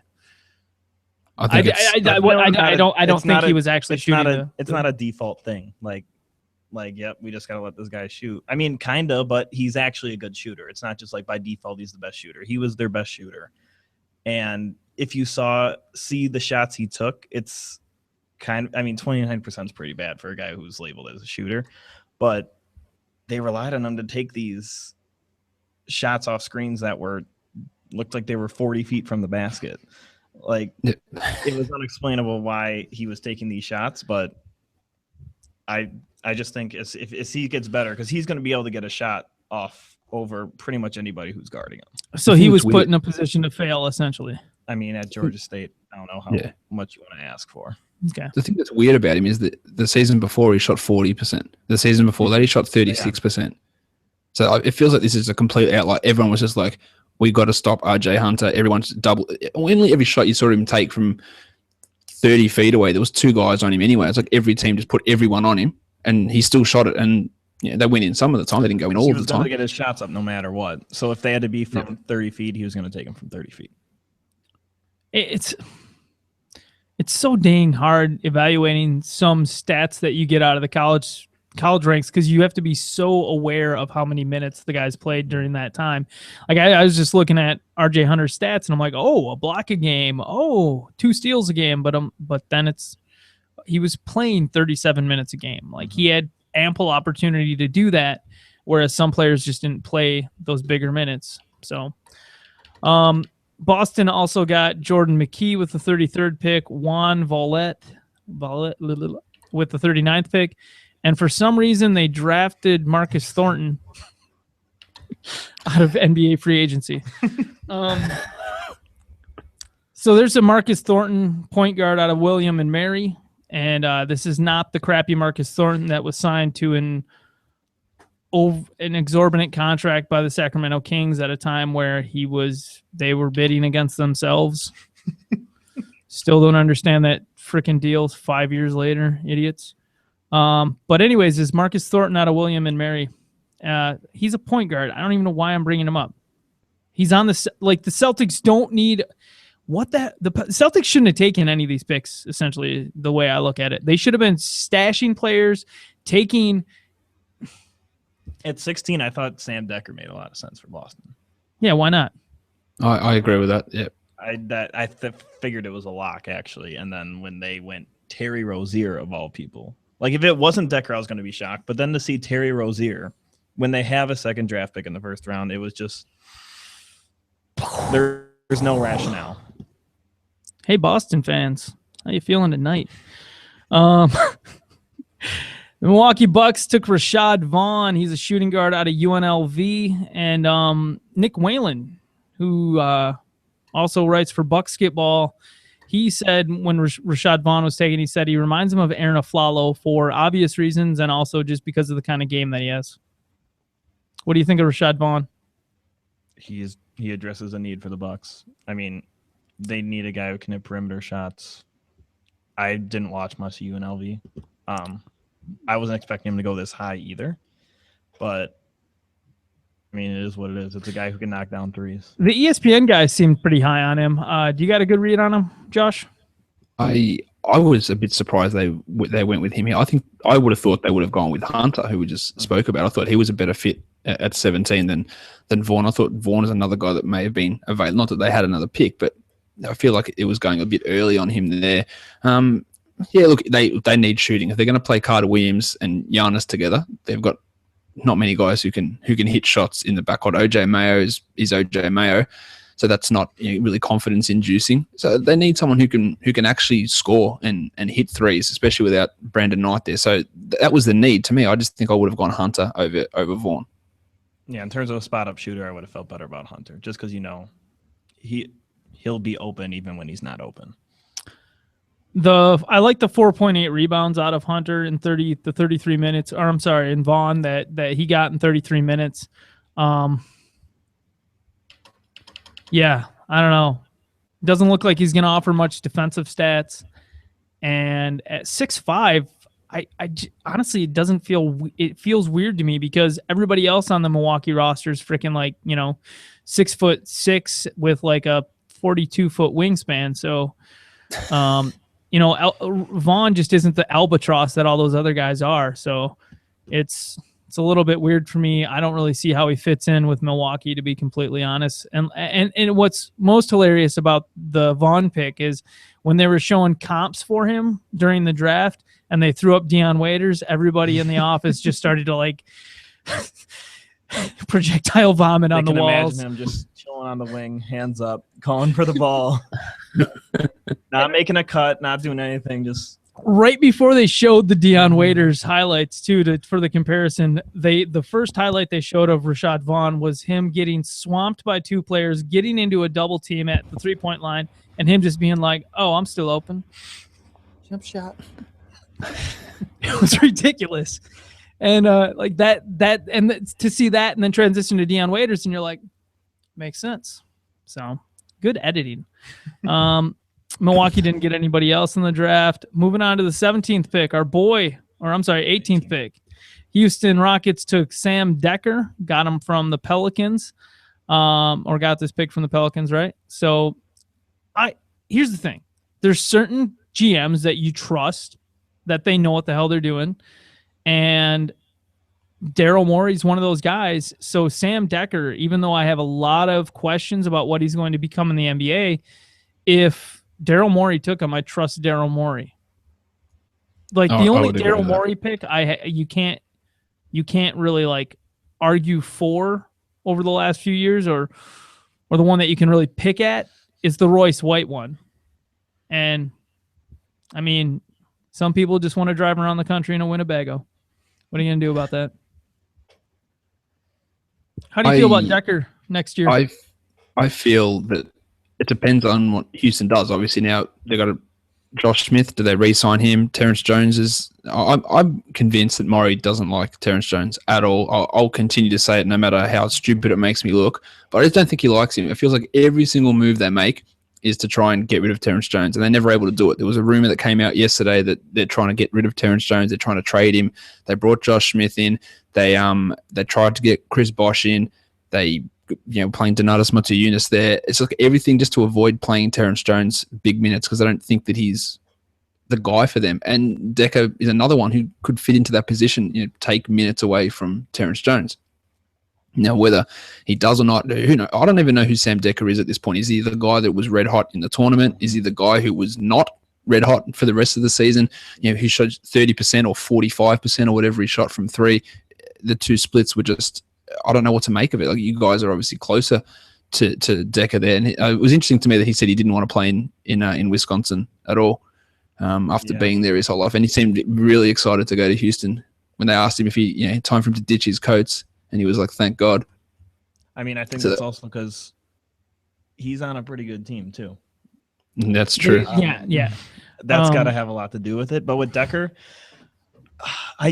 with his 3-point shot, it doesn't look good. I would keep going in. I'd be like, I still can't trust you because you have this weird mechanic about your 3-point shot. I don't feel like it's fluid. No, it's not. He's choppy. It's because he gets so much lift that I don't think he has the timing down. I don't think he realizes how quickly he's getting to his apex or whatever the hell for his release point. But Decker is interesting because he is a combo forward, so you're going to be able to play him both at the power forward slot and small forward. I think he's more of a small forward than a power forward, but that just kind of depends on how the NBA continues to grow. And then, Josh, you already talked about it, but the roster. What happens with Donatas Matajunas? What happens with Terrence Jones? They just picked up the option on Kostas Papanikolaou. The fact that the Houston Rockets took Sam Decker, and then with the 32nd pick, they talk. Geez, Pete, I cannot talk tonight. They took Montrezl Harrell. I realize the L's are silent, but on the podcast this year, it's going to be Montrezl. There's only one L. I don't know why I would keep saying that it's multiple. I thought you meant the L's in his surname. His Montrez Hair. No, let's do Montrezl and then Hair. So okay. we'll make the wrong L's silent. Just for the hell of it. The L's silent. That's just a blanket. The L's are silent. It doesn't matter which one. Yeah. Just pick and choose. And I'm not trying to make fun of him. I'm just stupid. Okay. So Montrezl Hair.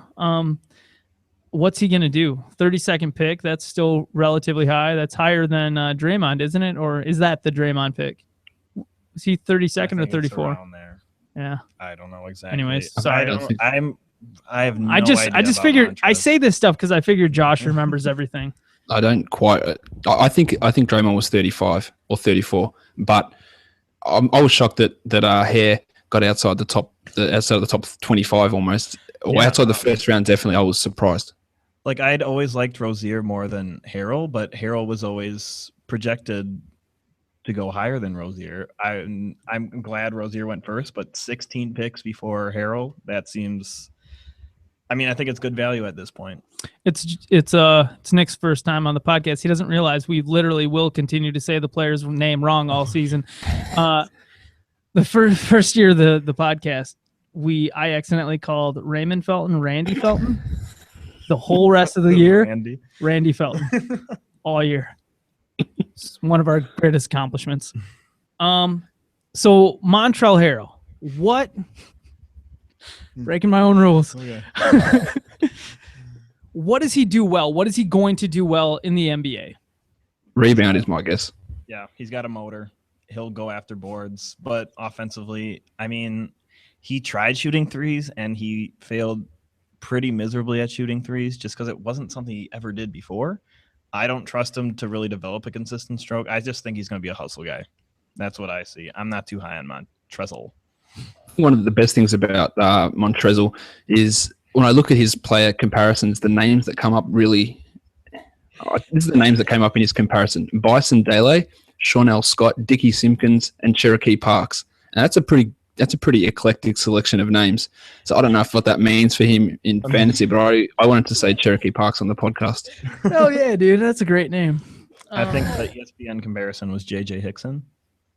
Yeah, which, does that even make sense? I mean, I guess Hickson's only 6'9". It's like undersized guy. Hickson's a rebounder, but I wouldn't say he's an energy guy. That's what it is. Let me say this. Harrell looks 10,000 times better than J.J. Hickson, but who doesn't? Okay. Hickson gets rebounds, but he's not a hustle energy sort of guy. I think this guy, to me, he's worse Kenneth Faried, maybe. Kenneth Faried's the other big name. Just because they're both like, they just want to yell all the time, and they just look like they just want to like jump through the backboard. Like they just have like Montrez. The amount of times he yelled, just like with his dreads flopping around, he's just, I don't know. I just don't see him having like a good offensive game or anything like that. I like Faried way better than I like Harrell. Yeah, I don't like Faried. Oh, I don't really. I'm not a Faried. I wouldn't say I'm a Faried fan, but I think he's a much better option than Harrell or Hair. The thing is with guys like Faried is that they belong in a role player role off the bench, and what happens is something dumb like you go play pickup ball, which is Team USA, where nobody has played on a team together, so you're not really cohesive necessarily. It's literally just let's go down the score, go down. Well, this guy will take the possession this time, this guy will take the possession that time. Essentially, Kenneth Faried was Tristan Thompson for Team USA because he just attacked the boards every single time, got putbacks, out hustled all these, all the other players that he was playing against on other teams because he just had that crazy motor, that crazy athleticism that other people couldn't keep up with. And it turned into a big contract that now the Denver Nuggets are trying to unload. Montrell, man, I actually liked him with shorter hair. Very handsome. Anyways, is he worth talking about anymore? No, I think there's no fantasy relevance for him He's not at all. gonna produce anything on paper. Get on the bench. 19 we already talked about. That was the Jerian Grant pick to the New York Knicks. Delon Wright to the Toronto Raptors. He could fill their backup point guard role if they don't sign anybody else because Lou Williams is gone and they traded away Grievous Vasquez to the Milwaukee Bucks, which is another weird Bucks move that I really don't understand. Yeah, I didn't understand that from the Bucks' point of view. General Grievous struggled a little bit in Toronto, but I don't know. And they gave up a future first-round pick for him as well, which was the baffling part to me. Especially to take on $6.5 million too. Oh, Apparently, it was what teams? It was the Clippers from the W deal. Clippers first-round pick for Lottery. 2017, so another 2 years away. Lottery protected. Yes. So okay, I hadn't seen that part of it. So yeah, because I was in the office going, why is this going on? And and then somebody in the explained it to me, one of the smarter guys that works here. So yeah, essentially that's such a far out possible asset that you might as well trade it and get something now that you can use. Unfortunately, that thing is a 4 lightsaber wielding cyborg. Thank you. Is he a cyborg? He's definitely he's half machine. He's part human, so yeah, cyborg. Yeah, because he's got like a human brain, right? Yep. But that's right. Yeah, that's the right word. But he doesn't have like dark, dark powers, does he? Like the dark side? No. Like he doesn't. Yeah. Like he can't access midichlorians to use the Force, right? I haven't seen him use any sort of Force capabilities. He definitely doesn't have the Emperor Palpatine lightning hands or anything along those lines. I didn't see him moving objects. It was just lightsabers. It felt like just a robot holding lightsabers. How casual you guys are talking about this is astounding to me. That's the pod, bro. Like you guys carried on like a 30-second real conversation. Oh no, usually it goes much longer. We used to, in the first year of the pod too, we used to do these get to know your host things at the end of the podcast. And it would be like there was a stretch of time where we would do these hypothetical questions about what were they called? Moral dilemmas. And I would ask all the co-hosts these moral dilemmas like, all right, so you got 9 baby kittens that are about to die, or you got 1 baby human, Do you kill them all? Mm-hmm. Like just, ridiculous stuff. A lot of them were taken from this game I had from the 70s that like they were just absurd, Mm-hmm. like if your grandma steals $20 from you, do you still go to her funeral?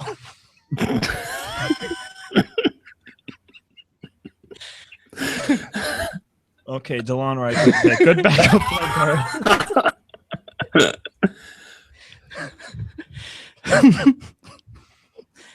I agree that Delon Wright is in a pretty favorable situation here. No General Grievous, no Lou Williams.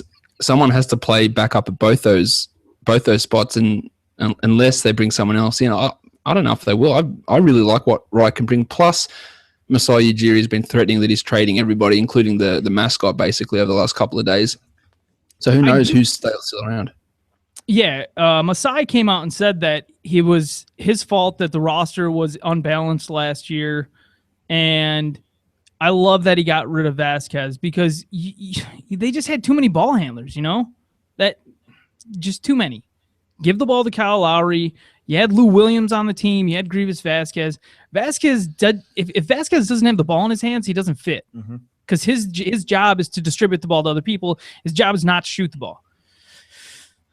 and he doesn't get you any steals. I hate him in fantasy. Delon Wright, though. What was he in college? He played for Utah, first pick out of Utah since Bogut was taken, 42 years ago. So, I mean, he's a senior. He's a smart player. He's got good size, which again I love. Point guards. He's a really good defender. He's just, I mean, he's like your prototypical 6'5" point guard.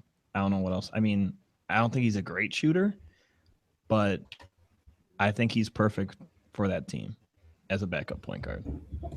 Yeah. So 23, 6'6". I like seniors coming into the NBA because I feel like, okay, they're much more ready to contribute in the NBA. So I like 4-year players now coming in. Like a deterrent. Like, oh, he's 22. That's a little old. I want this 17-year-old.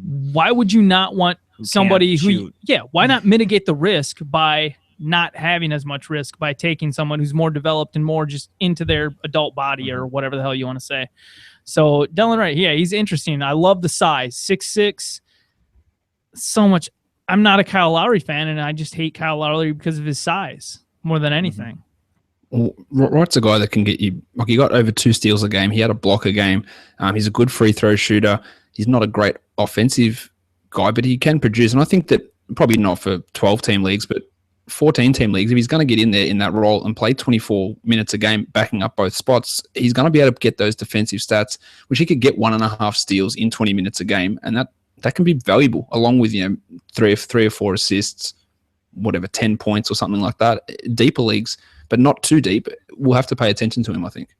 Is Wright a good shooter? Because at 6'6", he could play some shooting guard too. They got sick of playing Terrence Ross at small forward.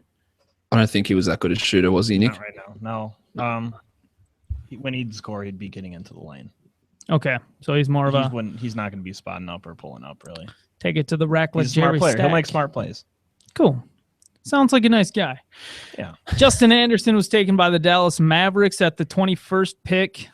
Small forward. They've already got Chandler Parsons there, so it's kind of hard to imagine where he would fit in. But Monte Ellis is going to be gone, so there's room there. This confused me. It confused me completely. Chandler Parsons at shooting guard, kind of. Anyways, go ahead. This confused me. They've got Ellis is opting out. Rondo's gone. They've either got Devin Harris or Randy Felton there who opted in. Like, who's playing point guard? They could have picked Tyus Jones. I was like, yep, they're all over. When Wright went to the Raptors, I went, Tyus Jones, this is it. It's done. Yep. Fantastic. He's going to be a great fantasy contributor. Next minute, Anderson. Like, what are you doing? They know more than me, but I was still confused by it. That's hilarious. I mean, all three of us looked at the draft board when Dallas came up then, and we all said the same thing. Tyus Jones, here we go. It made perfect sense. Yeah, but the thing is, like, whenever I see these teams make questionable moves or moves that are apart from what their needs are, and I get it. Everybody always says you draft the best available player in the draft. You don't draft for needs unless the difference is negligible. Now with the Dallas Mavericks, the fact that they took Justin Anderson, what that tells me is that they've already got people picked out for shooting guard. They've already got people picked out for point guard that they're going to go after in free agency. And that's the way I look at this more than anything. Well, the thing about Justin Anderson, in his defense, I think he's a top 15 talent, possibly. Just his size, where you could put him at the 2 guard, despite him looking huge, but he's fast, long. He can shoot the ball. He showed he could shoot the ball last season. People think it's a fluke, which is kind of why he gets a bad rep, but he shot 40% from 3. He has a good looking stroke. He's just freakishly athletic. I really like him. I think he's kind of a steal at 21, but I just think Tyus Jones made much more sense with where the Mavericks are going. Yeah, that's tight. That's I don't. All I got. Yeah, sorry. So 3 years at Virginia, shot 30% from 3-point his first year, 29% his second year, 45% in his third year, and he was taking more too. So it's not like he was just picking and choosing his threes. It seems like it's an outlier, but I don't think it's like when you shoot that much and are shooting 45%. I can't see it as a fluke. Right, and I mean his percentages went up across the board as well. So he had career high percentages all the way. 3 years playing in college too. It stands to reason that you would just kind of learn how to play better than the other people. Plus, how many teams are just cycling in new players every year too. So you just get better than your competition. Moving on to the 22nd pick. I mean, we don't think Justin Anderson is going to have much of a role here. No. Chicago Bulls, Bobby Portis. What does Bobby Portis do? Bulls front court it's stacked. There has to be a trade coming, doesn't there? But even if there's a trade, Bobby Portis at 22 is really good. That just seems like let's just take the best player on the board. Yeah, that's fair. Let's take Bobby Portis and see what we can do with him. I mean, he can stretch the floor. He's a good passer too. But like, I don't see him fitting in Chicago at all. Personality-wise, he fits in with Chicago, but did you see his tweets? Did you see the Bobby Portis tweets about Chicago that someone dug up from 2011, 2012? Oh, God, no. They're like, it was one about Pau Gasol saying Pau Gasol's no good. He's rubbish. There's another one saying about F. Derrick Rose, Heat Nation, let's kill these Bulls or something like that. But that all sounds like fan stuff. Yeah, it was. It was from 2011, but it made me laugh anyway. Yeah, it was retweeted about 1 million times. So he was in high school at that time. Yep. Okay. Well, I think we can let it slide given his talents. Thank God Twitter didn't exist when I was in high school. But the Bulls, okay, Taj Gibson's out for the next 4 months. He's 30 years old. Joakim Noah's old. Pau Gasol's old. Yeah. Maybe Portis doesn't do anything for the next 2 seasons, but in 2 or 3 seasons' time, Gibson could be out. He could be. You want to talk, Kyle? Go. I just wanted your permission more than anything. Go. Pau Gasol had his best statistical season last year. Yes. Okay, just want to put that out there. He did, but is he going to do that in 3 years' time, 2 years' time? He's not getting any younger. I mean, that's cool, but like the NBA is like year to year, you know? I mean, everything gets shuffled. Yep. That's like people telling me that Nick Batum, like trying to rationalize that trade of Nick Batum to the Hornets, saying that, well, you know, the Blazers were going to lose him after next year, and it's like, after next year, he was going to have the opportunity to leave, but you could have convinced him to stay too. And you know, the fact that you pointed out, Josh, that Nick Batum had the damn wrist injuries all last year, you know, whenever he was somewhat healthy, his shots were going in. It's and whenever he was basically Nick Batum. He was 5 assists, 6 rebounds, over a 3 a game, over a steal a game. I love Nick Batum. I'm irrationally invested in Nick Batum. And the amount of hate that was going towards Nick Batum last year was ridiculous. I know we're not talking them now, but it made no sense. And I understand what you're saying about Pau Gasol. You got Nick Batum on your roster. Yeah, and that's nothing against you. You know that. I'm just when people hate on Pau Gasol or something, I'm like, oh, look, I'm a Bulls fan. I love Pau Gasol. Last year, he helped me win championships. Shut your mouth. But I think what Nick said, it's just value. Like, what are we going to do? Let's grab this guy. We can sit him for 2-3 years, and maybe in 2-3 years, Taj Gibson's 30. He's old. He's never been. Everyone's wait for Taj Gibson to develop. He's 30. Like, you don't generally get all that better when you're 30 and you've never had a starting job in the NBA. Like, it just doesn't happen. I don't see, Pau Gasol retiring and then Taj Gibson all of a sudden becomes an all-star at age 34. I don't think that happens. There's Mirotic there, yeah. But those other guys aren't young. So this could be 2-3 years down the track. We've got Portis and Mirotic maybe as guys that, or Portis even playing a backup role behind Mirotic in 2 or 3 years' time. There's value there, I think. And I'm a Bulls fan, so I'm looking at it from I'm not disappointed with it. We could have grabbed someone else. Yeah, we could have grabbed Tyus Jones maybe to back up Rose because Aaron Brooks is not all that great. But I'm happy with Portis. I think it's tremendous value.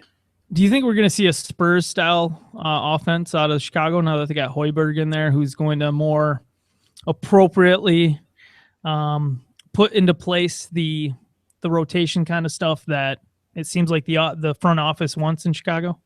Yeah, I think we're going to see a much more creative offense involving players differently. I look for a much bigger contribution from Doug McDermott. Don't know how good he's going to be, but there's obviously an opportunity there for him in a situation, in an offense that suits him that much better than what it did. We didn't even play last year, and he was never going to play. But it didn't suit him. This offense is going to suit him, and he's going to be in line for a much bigger role. I think it's going to. The guy I don't know whether it suits is Derrick Rose, but if he's as good as what he used to be, then he should figure it out. I feel bad for hating Mike Dunleavy as much as I do, because he annoys the crap out of people on the court, and that can lead to so many stupid fouls. He did that to the Cavs and stuff like that. He tricked Kyrie Irving into a stupid foul. I remember that one. But he's a free agent, unrestricted, and I really hope that somebody else signs Mike Dunleavy, because I don't want him on Chicago, because I don't want him blocking Doug McDermott. I want to watch Doug McDermott shoot the ball. Okay, I don't want to watch Detroit Mike Dunleavy with his hunched over shoulders lurking around. Didn't McDermott have a game where he played like 5 minutes but had like 14 points or something like that? I don't doubt it. He was a boss at Summer League last year. There was one play where he blocked a shot on a player twice. He blocked the shot, it fell back to the player. He blocked that player again. Then he ran down the court. They fed him the ball at the 3-point line, and he just sunk that. It was so gangster. Because he was coming down the court like right in. He just stepped right into his shot. Oh, it was so thuggish, ruggish bone. So Bobby Portis not going to be much of a thing. Rondé Hollis Jefferson, you said, was traded from the Trailblazers to Brooklyn Nets as part of the Mason Plumlee deal. Does he fit there? Who do they have right now? They got Bojan Bogdanovic. They still have Joe Johnson. But like Alan Anderson's there. I think Hyundai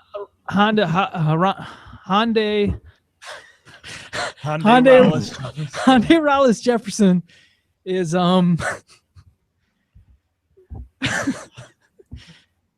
I would be kind of surprised if he steps up and makes himself. I mean, he's not a very good offensive player.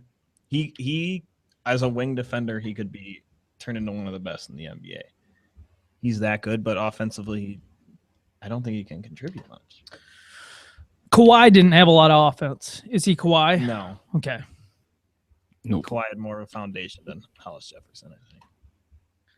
Fair diddly air. Daniel Diaz from Spain was picked up by Portland Trailblazers with the 54th pick.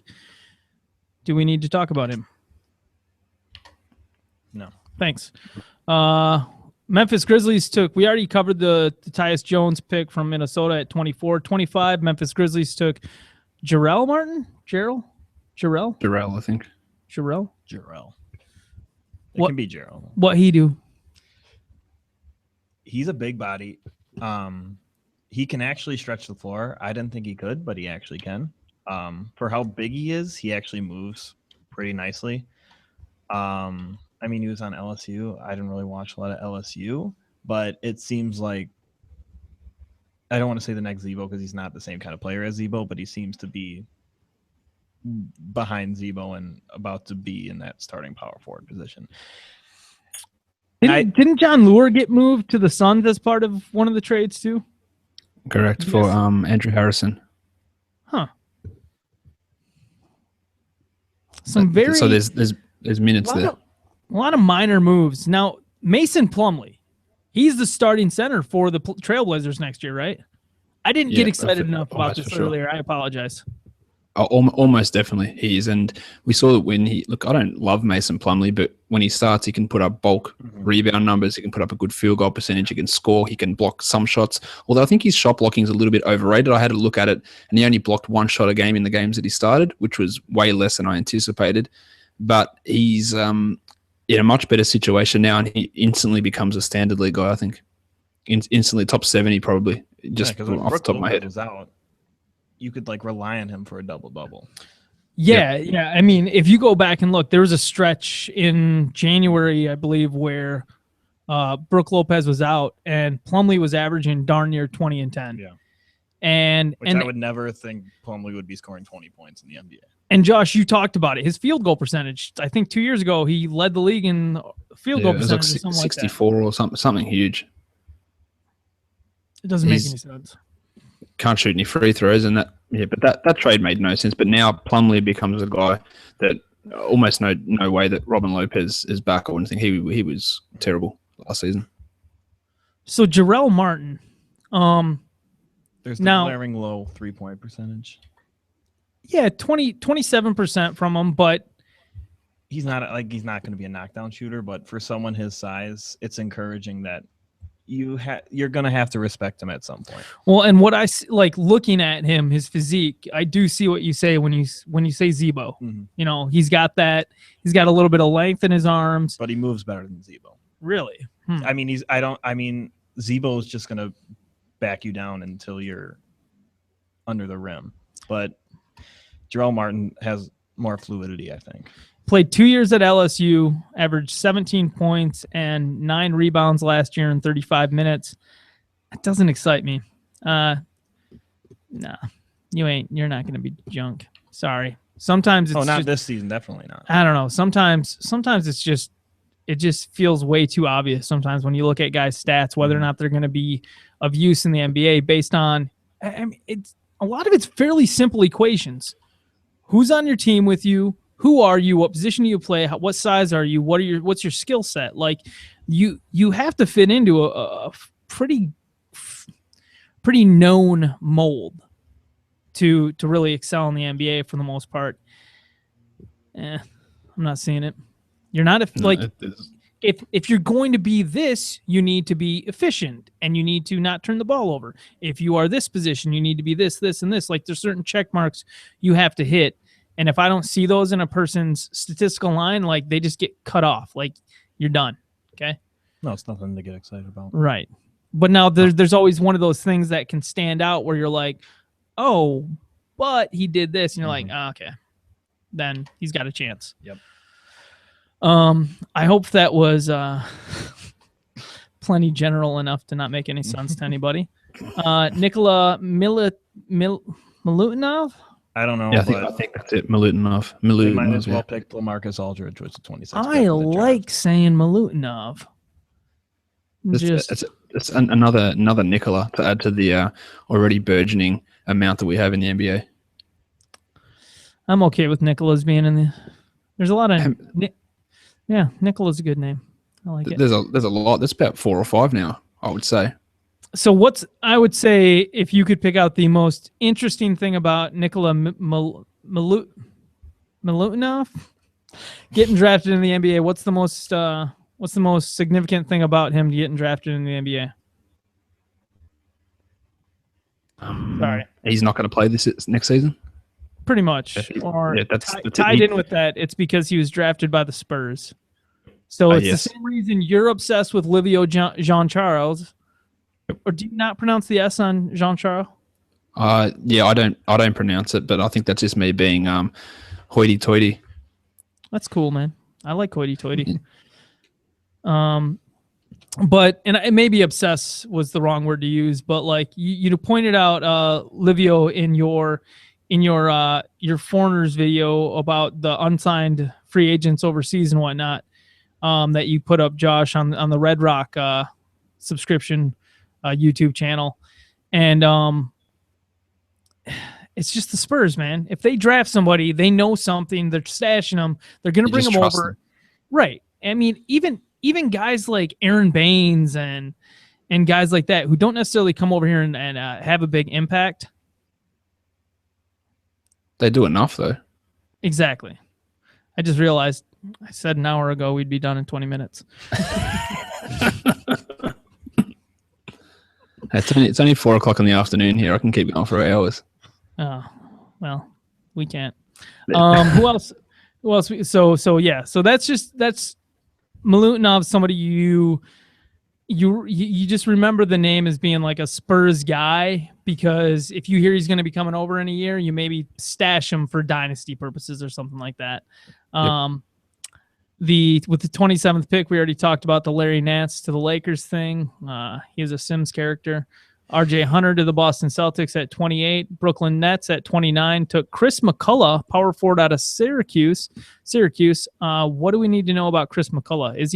Is there a possibility that if Brook Lopez leaves, we've already got Mason Plumlee gone, if Thaddeus Young doesn't re-sign, Mirza Teletovic, I believe, is a restricted free agent, so he can end up going somewhere if he wants.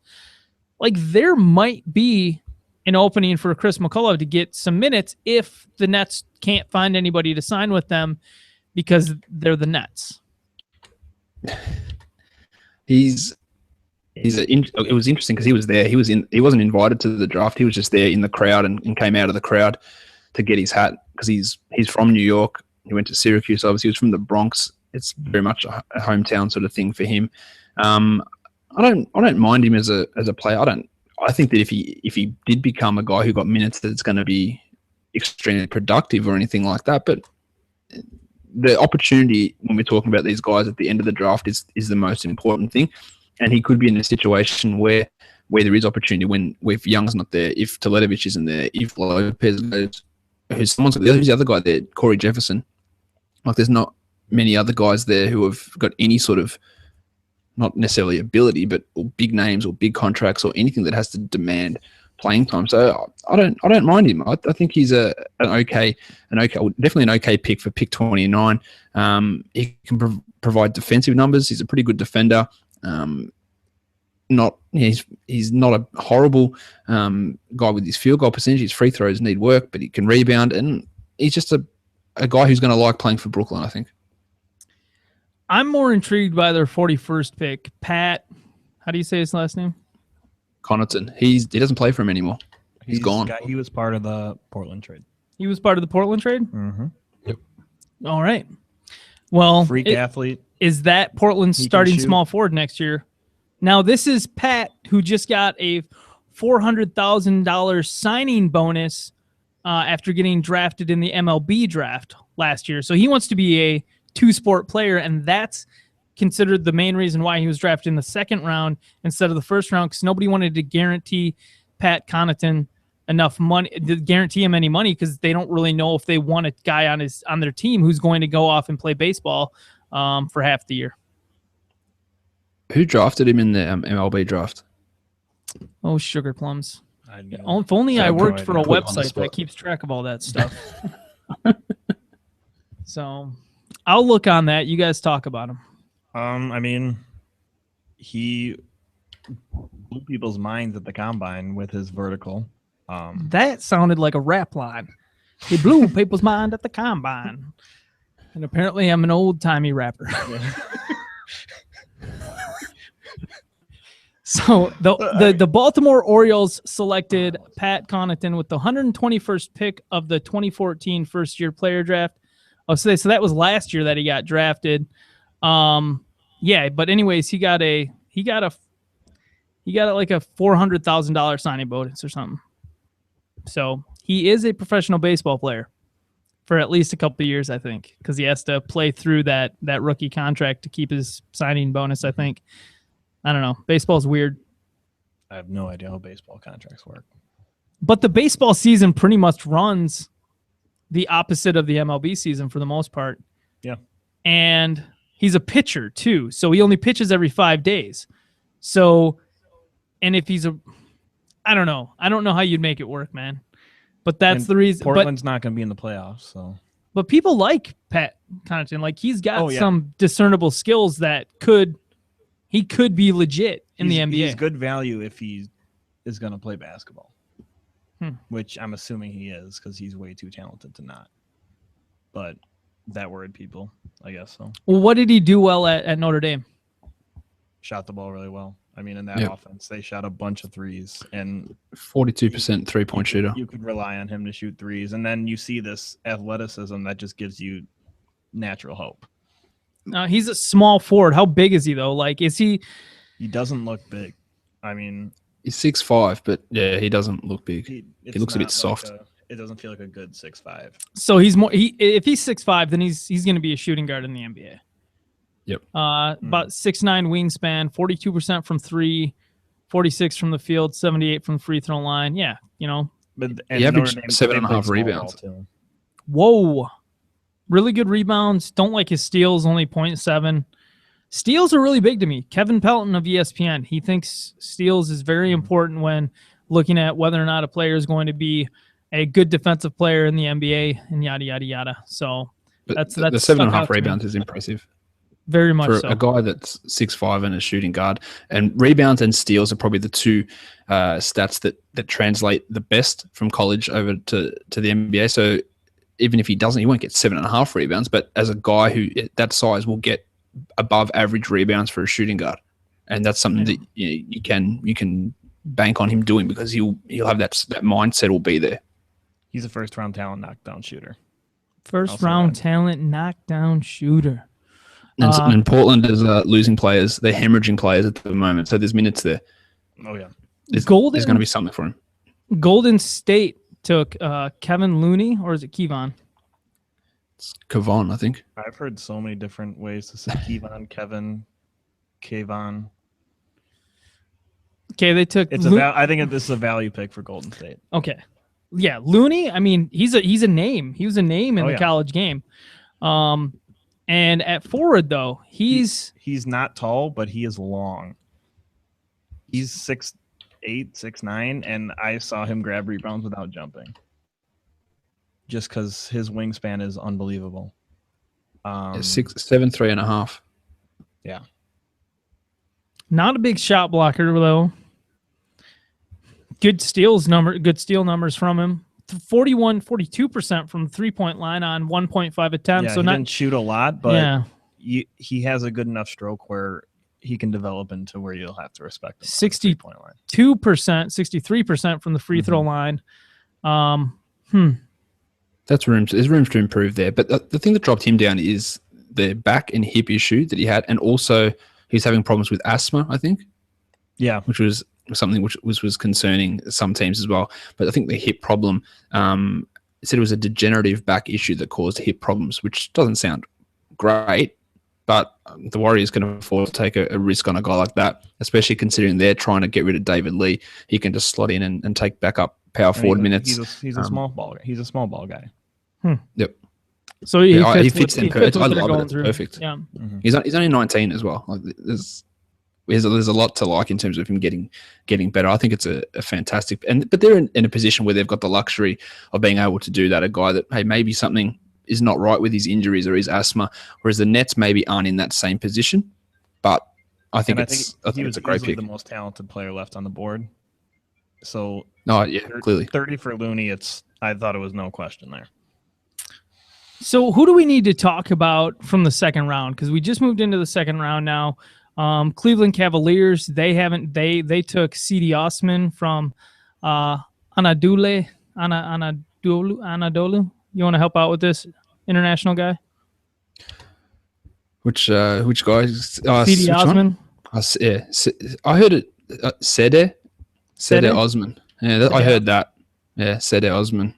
I do like to pronounce people's names correctly. I do actually listen. I do try. I don't believe you. But when I get it wrong, sorry, it doesn't matter. Relax. It's okay. There's more important things in life.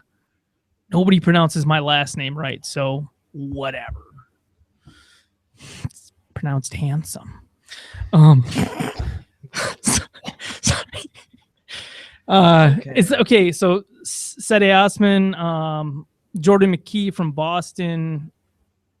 Is there anybody here who matters? Rakeem Christmas out of Syracuse to the Cleveland Cavaliers. I was hoping Andrew Harrison would have a chance to matter, but on the Suns, he has no chance of mattering. But actually, he was traded to the Memphis, right? Oh, was he?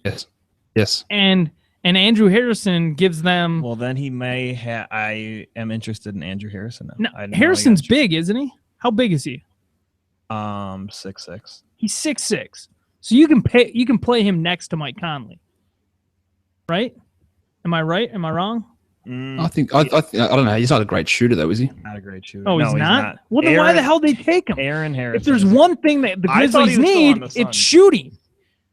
Yep. I don't know. I mean, I think his value is higher than 45 or whatever he was drafted at. Just because, he's a guy who can get into the lane. Who's his brother? Aaron. He's the 3-point shooter. Not worth drafting if you need a shooter, just because he doesn't offer much. Andrew's not as good a shooter, but he offers much more what he can do offensively. All right. Cool. I'm not sold on either of the Harrison brothers for the most part. But then again, he only played 26 minutes per game. I don't know. They get both those dudes, man. There's part of me though that they're mean. I like mean dudes in the NBA, and they hate everybody, and I like that about them.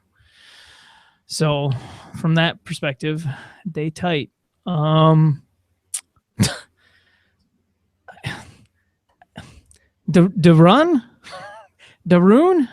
right? Yeah. Hillard. He averaged 20 points a game last season for Villanova. Really? They called him Darren on the broadcast. Darren. Oh, okay. Yeah. I don't know if that's accurate. He just seems like shooter. Rakeem Christmas isn't anything though, right? Center out of Syracuse. What does he do? Will he play for Cleveland next year? Like, will he be part of the rotation, or will he just be on the bench? I think he'll be a small part of the rotation. Okay. I don't think Hillard has the path to big minutes on the Pistons because they got Meeks coming off the bench. KCP is going to be an all-star in 2 years. Yeah, funny. Oh, yeah, I'm making jokes. Richaun Holmes went to the Philadelphia 76ers out of Bowling Green. Go Ohio. I don't know. You guys chime in, okay? Let me know if we need to know about these guys. See anything in the second? No. Josh Richardson. Olivier Hamlin. That's maybe interesting. Why is Josh Richardson maybe interesting as shooting guard for the Miami Heat? Because he's in Miami, and as we said before, it's Bill Walker and Tyler Johnson as other backups there, and Dwayne Wade could also move on. I know Winslow's there, but in a backup role, in terms of not him playing big minutes, but he could in another team he might play 7 minutes a night. In the Heat, he might play 16 minutes a night. And for deep league guys, that makes more of an impact. That if you went to another team, there's not as many minutes there for him. Oh man, it looks like we had. Go ahead. Sorry. Go ahead. I was just gonna. If you scroll down a little more, Philadelphia picked a non-center. They picked JP Dakota with the 58th pick. I don't know. I feel like he could see floor time just because I think defensively he could make an impact. Offensively, he's horrible. He has no jump shot. He can't do anything. But I was hoping he'd actually go to like a real team. Yeah, he's a freak athlete. I was hoping he'd go to a real team to see if like he could just turn into something so he wouldn't have to play right away. But here he's going to have to play right away. I'm assuming he's going to have some role. I don't know about like Jakar Sampson and Robert Covington. I mean, he has a shot, even as the 58th pick, just because what he can do defensively. I agree shot with that. 38% from deep in college. But that's not reliable. Yeah, it doesn't appear. He's not going to, I don't think, I guess, could JP Takoto end up being like a KJ McDaniels type guy again this year for Philadelphia? Because who the hell else He do they doesn't have to offer play at his small forward? first numbers. I guess they got Robert Covington. They'll play Hollis Thompson there. Yeah, Covington, Hollis Thompson. Those guys will take up most of the minutes, I would have thought. Jeremy Grant will play there some as well. Yeah. All right. Well, we've got tons of draft coverage coming up on the site, on RotoWire. If you want a free, actually, it's all going to be free over the summer. So pay us money, sign up, and all that kind of jazz. But realistically, it's going to be free. So enjoy the basketball content over the course of the summer. If you do play fantasy baseball, fantasy golf, fantasy anything these days, go check out RotoWire. You can get a free trial at rotowire.com/free. We've got these lineup optimizers that have done really well. We just built one for the golf last week. It picked Jordan Spieth as the top overall player for daily games. So like it's good. It also wanted you to pick Dustin Johnson too. And Dustin Johnson did good. He was a putt away from taking it to a playoffs with Spieth. So there you go. And are you a golf guy? I don't golf, but I love watching golf. Oh, cool. Apparently we have more work for you to do then. I hate golf.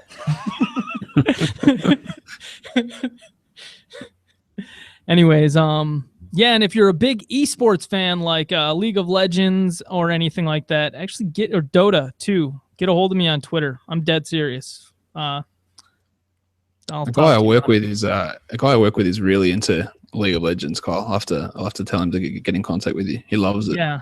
Apparently, esports are the rage these days. So we all need to get out our joysticks, start playing with ourselves. All right. Before we go, I do have one little nugget.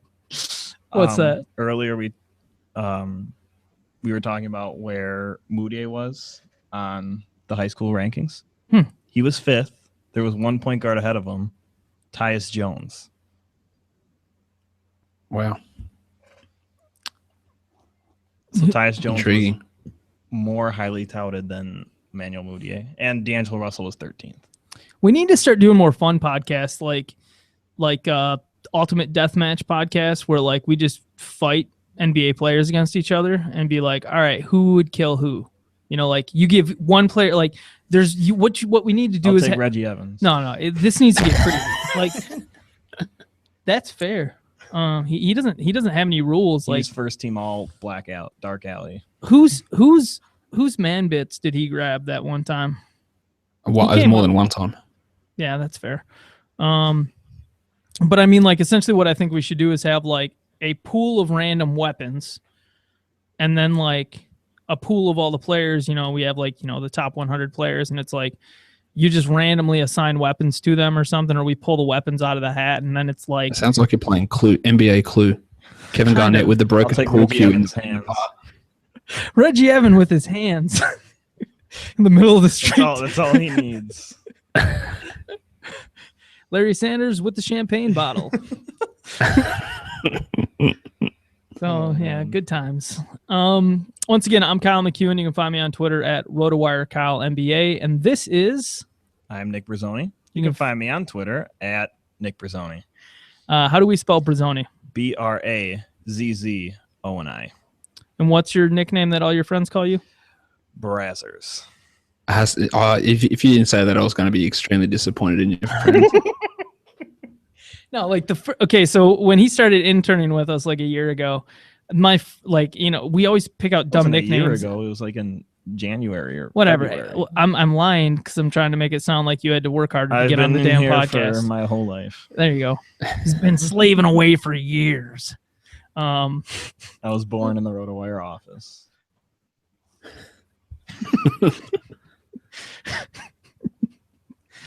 I was wondering why that didn't flush. Sorry. That's terribly awkward because the organs don't really fit the story, but maybe I've been lying to you all. This is my fault. No, this is typical, bro. Okay. Josh, and I'm sorry, this is... I am Josh Lloyd, and you can find me on Twitter at redrock_bball. Can you see how clammy my hands are on the... I can't. Clamminess? You can't? I reckon mine are just as clammy. I can see the clamminess in yours. Yeah.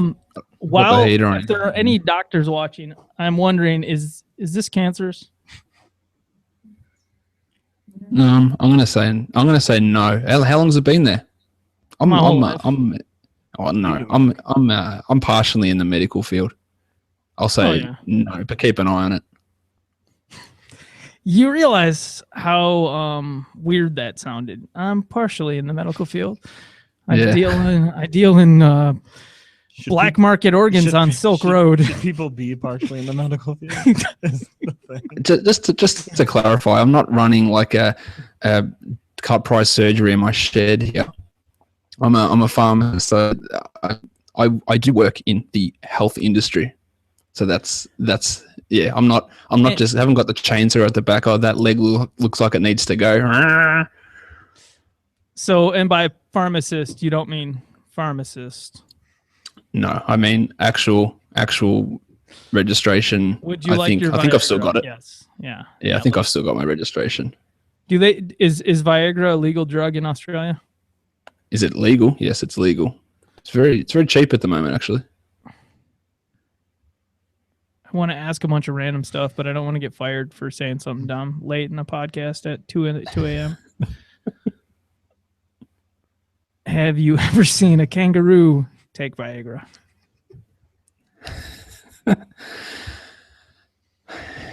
Just say no, and we can get out of here. No. Thank you. I was trying to think of something funny to come up with, but I stalled.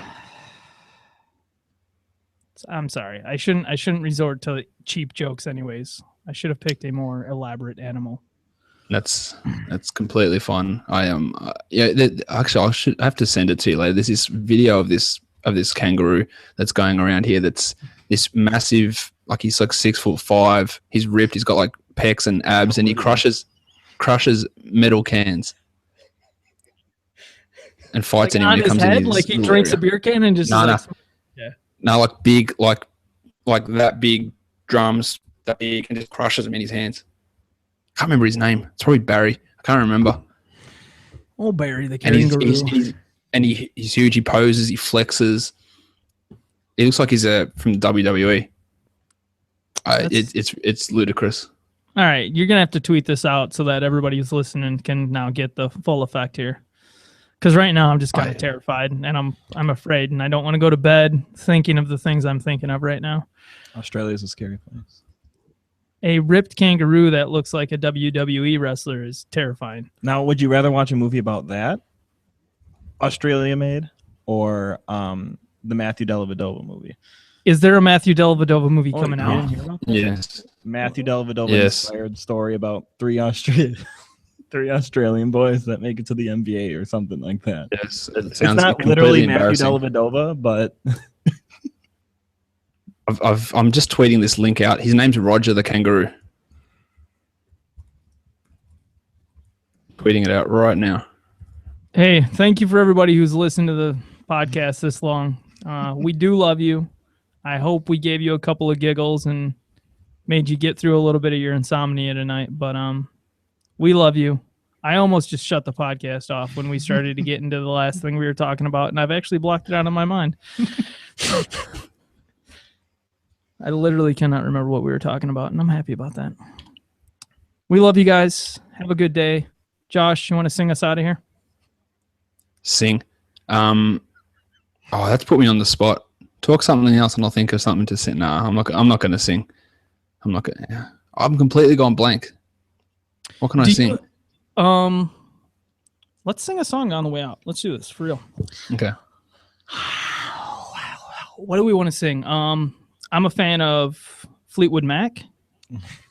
I'm a fan of Billy Idol. Okay. We could rock the Casbah. The second thing you come up with is Billy Idol. That's Dude. like your second go-to I'm a fan of. Hold on. It's because I'm trying to think of like very generalized songs. But hey, dude, White Wedding, Dancing with Myself is a freaking jam. Don't hate. I'm not hating. Oh, okay, I'm hating.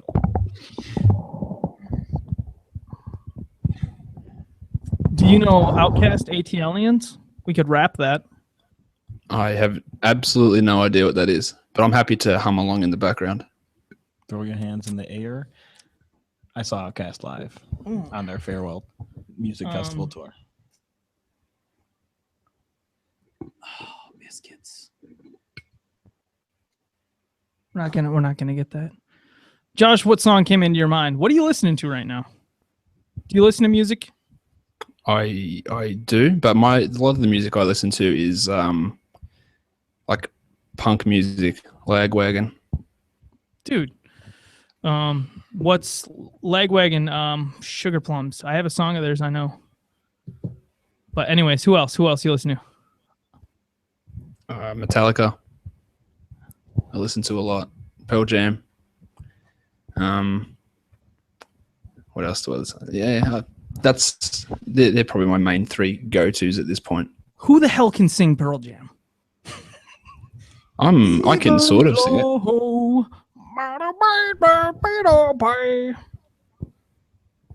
He don't know, so he takes them away. Yeah. There you go. Keep going. Someday, yeah, he'll begin his life again. Life again, yeah.